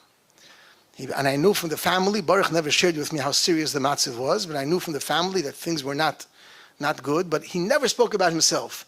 How's Mendel doing? Send him this, how's he doing? And he was going on and on, talking about something, and completely not, he wasn't part of the equation. In fact, when I came in the Farbrengen we had for his birthday, again, he's talking about my son Mendel. When I came to visit him, and he was in a very, very bad state, again, this was, he literally put others before him in a very real way, as I saw that night and so many times. Together with Baruch, the Chassidim, there's a famous Chassidic saying that when Chassidim meet, they should speak about Yechudi Ilah and Yechudi Tata. So if I could say, it's easy for Chassidim to speak about Yechudi Ilah and Yechudi Tata. But I remember we were discussing one thing, Baruch, Yechudi Ilah is talking about the Eibishter's oneness Lamaila. Yechudi Tata is talking about our oneness with each other. Baruch wasn't only a brilliant genius and baki in Yechudi Ilah. He was also brilliant in Yechudi Tata, in the oneness of those down here. And this is something that literally reminds us how we can become better and learn from him, and in that way continue Baruch's life and legacy by not only Farbrengen about Yechudi Ilah, but to do something that might be even harder, but to focus on and Farbrengen but Yechudi Tata, that which unifies us lamata. And I'm reminded of a moedic word from the Sfas Emes. It was mentioned when the family made a Siyum Mishnayos, and they started off again, they're connected to the beginning of Mishnayos. The Mishnah begins, the very first Mishnah is, when do we start reading Shema? At night, at night. What's less known is later in the Gemara, the Gemara asks, when do we start reading Shema in the morning? There's a mitzvah to read Shema in the morning and the evening. When? At what time? In a few hours, the day will begin. When do we start reading Shema? There's a few opinions. One opinion is, when you go outside in the street, says the Gemara, when you walk out, not in today's streets, because the streets are all lit with the street lights, but imagine in the darkness of night, suddenly there's the beginning, the genesis of light, the beginning of the day, and you're able to recognize someone. Arba Amos, if you could see someone within your domain, then you could say Shema. So I saw a moide de kevort, which comes to mind as we're Farbrengen about Baruch. You know when it's time to say Shema? The Eibishter says, don't scream Shema Yisrael until you recognize another person. Don't scream Shema Yisrael. That's easy to Shema Yisrael. Yeah, first recognize another person. First be sensitive to another person. Recognize the needs of someone else. Then you could go scream Shema Yisrael. And this was Baruch. Baruch was a goin in Yechidus Ilah, in Shema Yisrael. But he was also a goin in Yechidus Tato. He was brilliant in Shema Yisrael, but he was also brilliant in Yakir es Chaveroi, in recognizing the needs of another person. And I could go on and on. I don't want to hold you. But just to conclude, because it was mentioned earlier, tonight's a night of Torah, Tefilla and tzedaka. So I want to mention just L'schus Baruch, and he's really so dear and special to all of us, especially those who lived with him and grew up. And he was such a shining example of hiskashrus. If you cut Baruch's blood, Rebbe would come out. Rebbe would come out. I would meet him and be in touch with him for years. Whenever I met him, it was a conversation. Yeah, there's a ha'ara in the end of Chelik Ches. Look at the Sichos. I think it's page 328. He would tell me, maybe 329. And he lived with it. He lived with Sichos and Maimarim and stories of the Rebbe, and he shared it with others. And it's no secret, we could say here, that there are many, many who unfortunately left Yiddishkeit or left their ordinary homes from different kreis and different circles. But when they met Baruch, Baruch was able to reconnect them. All kinds of people, you see in the videos and you heard stories, and I saw people who were around Baruch, he was able to bring people together. People who were upset perhaps at their parents, upset at their teacher, upset at their Rebbe. But Baruch found a way, to a re-entry point, to allow them to re-enter their Yiddishkeit through a niggunim, through a Farbrengen, through a vort. His warmth, his genuine warmth and care, coupled with his go'oinus, is what allowed so many to reconnect to Torah, to the Eibishter, and to the Rebbe. And just to conclude, the Gemara says in Brachas that one of the ways the Gemara gives advice how a person should do tshuva. Think about this, think about that. Then the Gemara says, one of the ways to think about when you want to do tshuva, you want to yaskir yoim hamissa. Think about the day of your passing. And then Mefarshim ask, why does it say yoim hamissa? Should have said, think about passing. Everyone, it's one of the most, it is the most petrifying thing in life, the opposite of life. So why doesn't the Gemara say, yaskir lo yas hamissa? And I heard Amor the Kavort, and I conclude with this. We're not talking about death. Why should anyone want to think about death? It's Yaskir lo yoim hamissa. Think about the last day that we will be living. The last time we'll put on tefillin. The last time we'll light Shabbos candles. The last time we'll have a chance to do a favor for a Yid. Imagine if a person knows that tomorrow morning is the last time I'll have the opportunity to put on talis and tefillin. The kavana, the care, the diligence, right? Imagine a person knows that it's the last day I'll have a chance to do a toiva for another Yid. How much passion and care and excitement will go into that favor? It's not about death. It's about thinking about the mitzvah as though it's the last time we have to do it. We are here, Baruch's friends, Baruch's admirers, Baruch's family, and all of those who knew him and were inspired by him and his example. We are here while he's there, but we have the ability to continue living on, to learn, to Farbrengen, to be brilliant in Yechidus Ilah, but never forget to be brilliant in Yechidus Tata, to be sensitive, caring, and we should be Zoicha. The last voice note that Baruch left me, I left him a voice note shortly before when he was still speaking, and he described he was going through a certain procedure, and he said, but this is only temporary, he said. He said, it's temporary, and let's hope. So let's hope this is only temporary, and because of Mamish, we should be reunited with Baruch, with all our loved ones, with the Rebbe B'Reishenu, because of Mamish.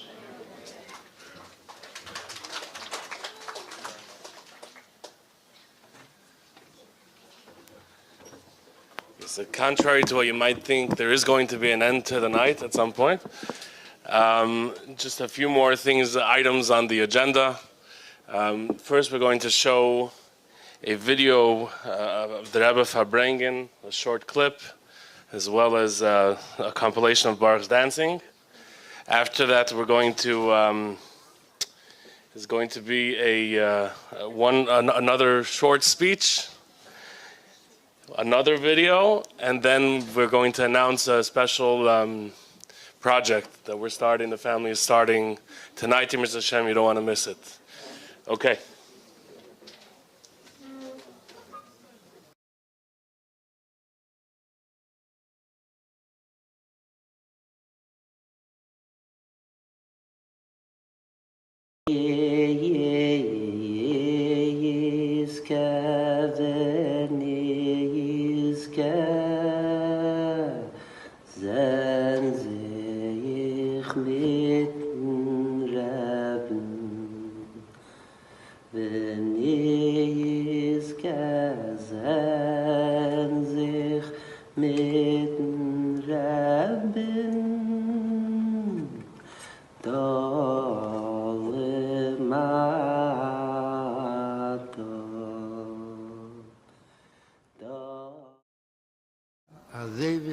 Der Klau, a bisschen Bibrocha, a was für eine Gelegenheit sie soll nicht sein, darf man noch heben, mit italienischer Brocha für jederin und für alle ihn, bezeichnet Klau Israel, a viele, wenn die Gelegenheit ist, was man halt bei gesegenen Sachen, fort zeitweilig, voneinander, zeitweilig bemühen, der Fall wird bekorren, Mama, kommt sich Moshiach, Zitkenu, ist Adrabe, darf gewiss Adruf, was man halt bei zeitweilig Alkohol voneinander von sich, ist damit noch mehr gut und noch mehr wird aufgezogen durch Ruf, was man geht mit, Bruch ist nicht Sofis, auf der Bruch ist Origilis, auf der gewöhnliche Bruch ist, was jeder Ried wünscht, jeder Ried und alle hin. Beschaß mit 40 voneinander, bleibt aber bei Machschowe von jeder eine. Die Jiden, mit welchem hat sich getroffen, befragt noch ein Chedisch Tischre. Und sie werden noch der Lechlecho, und das, was man geht sich voneinander, geht man sich wie Chidis, Teitschop, a Lechlecho, a Beschaße geht aber der Rechteri. Ist gegangen, wie nicht haben das gesehen, haben sie gesehen, wie geht von einem Ort, von einem Land in ein zweites Land, von einer Stadt in einer zweiten Stadt. Der ämste Sache von seinem Gang gewesen, von dem Lecher gewesen, wie Chidis, Teitschop, als Jid geht, wie darf zu gehen, oder damit wird sein gehen, Lecho, geht als Nenter und Pnimisdiker und mehr Verbundenkeit mit zu sich allein, weil das ist ein Pnimis an Nefesh, weil das ist Cheleke Laka, Mimal, Mamosh, wenn beide doch selbstverständlich wie der Posege dann noch Mamschich, aber der Rebischter ist gleich sagt, aber ich hasse sein Lechlecho, befragt nicht von dem Obzeit von Chidis, wird das gleich bringen, den Rebischtens Bruch ist. In alle Sachen, was man nicht sagt, ohne eben wie der Mond früher, näher biki Fly, und kol tuv ruchni, und kol tuv gashmi. Wenn es gesellen sich mit den Rebbe,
Verstehen, unser Rebbe liegt gar allein. In der Reusen ist kalt, wir verblonget in Wald. Hat doch zugesagt, dass Moshiach kommt bald. Mir los nicht zur Ruhe, HaKadosh Baruch Rabbeinu, Rabbeinu, wo bist du? Keine Kinder hat von der Zeit, als ich will sein bei dein Seid. Und wenn ich will euch sein, will ich dir fragen, wo seid ihr gewesen? Ay, ay, ay, ay. The Torah after the test was Ephraim.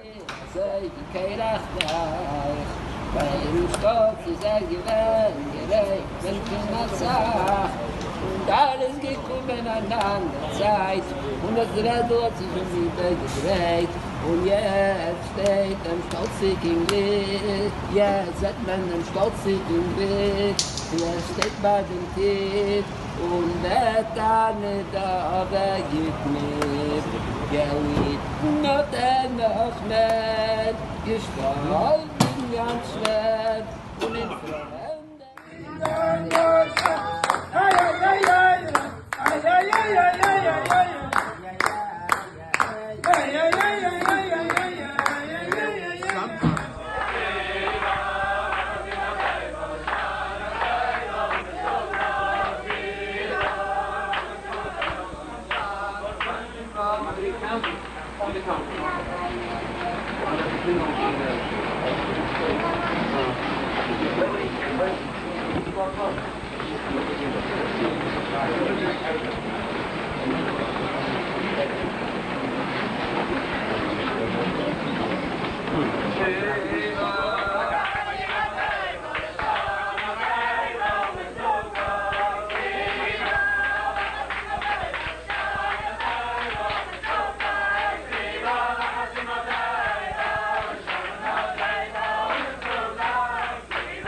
in this month of Geula, redemption, which redemption one could say is the cause for the Simcha.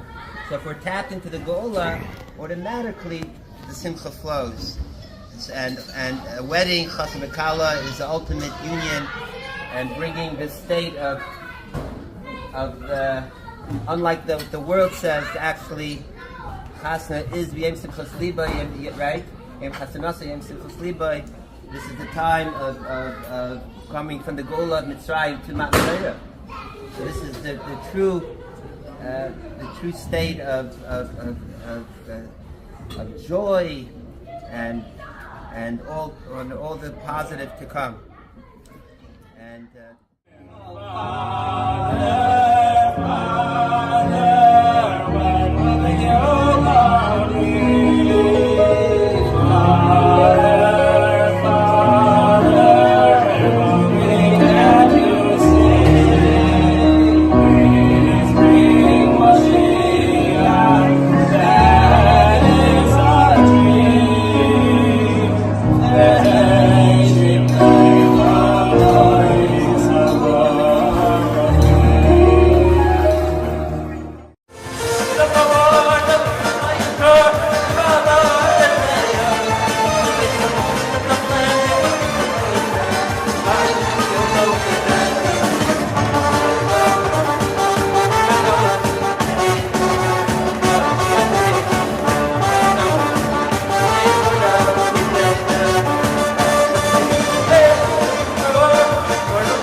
Are we running on schedule, Shani?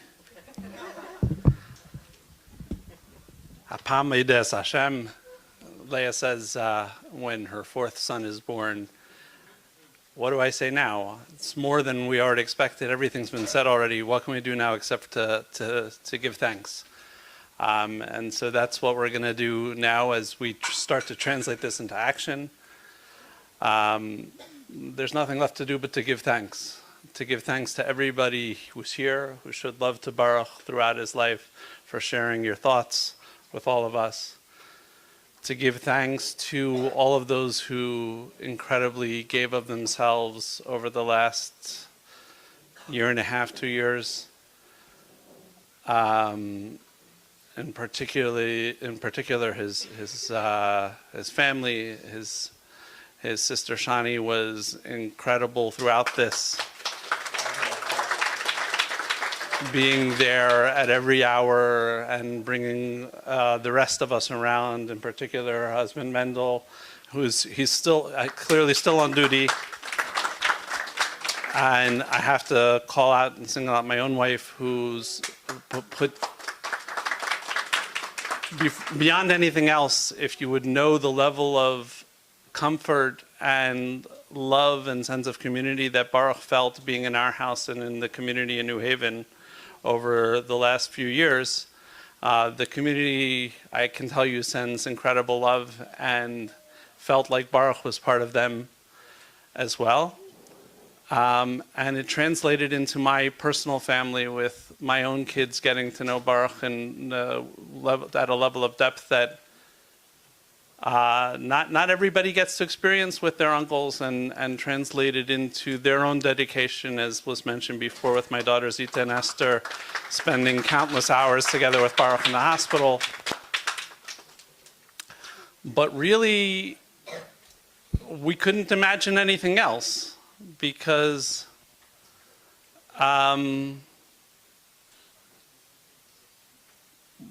we felt this gratitude to Baruch. As Rabbi Carlebach said before, like when you have that level of a friend, when you have that level of a family member, that's just the way it is. And so this is our opportunity to thank Baruch, and we have an opportunity to thank him with our actions, to actually put some of this into action. We're going to be doing this our entire lives, translating this into action. We'll be doing it in something that my wife is taking on in terms of producing his music, with a lot of his friends and the effort that will be put in. And we're doing it through the dedication of a Sefer Torah as well. And so with that, let's translate this into action.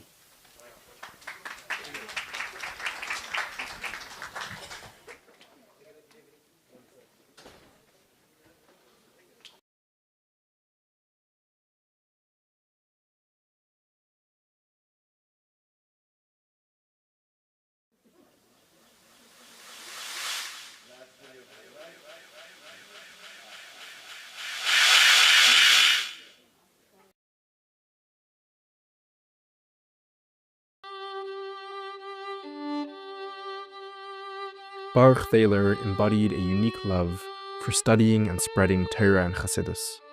His brilliance and passion for learning were evident from a young age.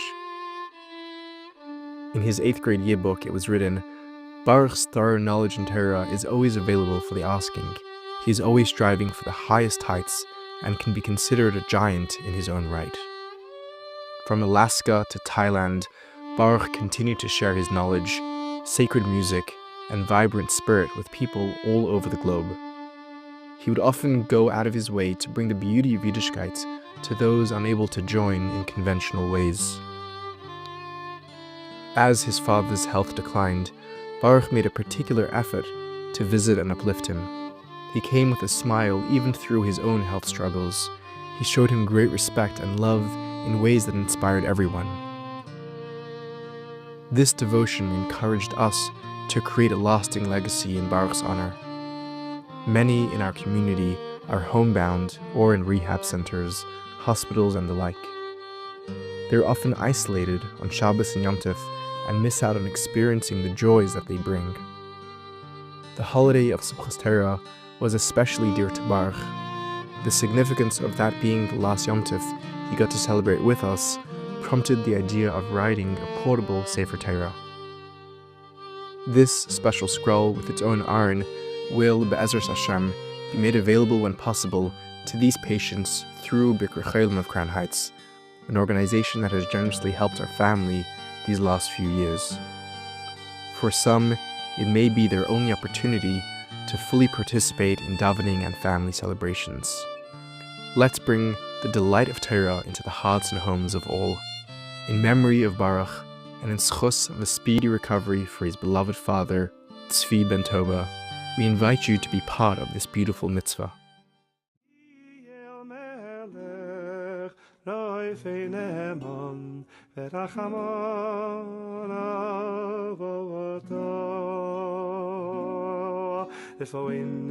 This is more than just a Torah. It is a gift of love, a source of hope and healing, and a tribute to the values Baruch lived by.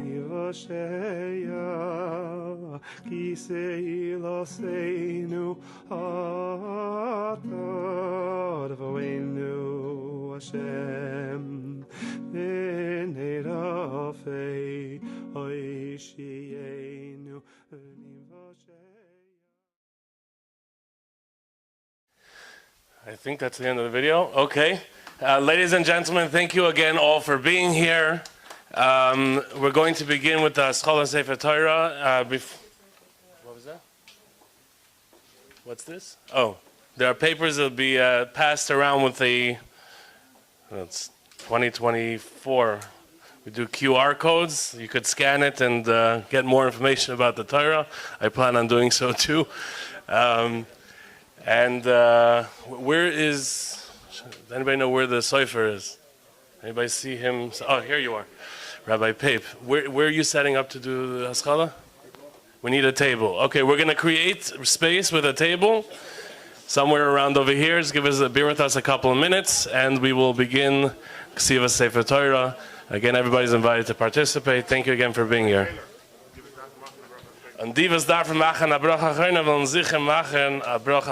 Those who need to make an after blessing will certainly do so. And for those who would like, we'll stick around, Farbrengen, share memories, thoughts, ideas. We'd love to participate with you. There's delicious food as well from Lav and Malka if you'd like. And I could continue talking if you want until they actually set it up, but I'll spare you. Okay.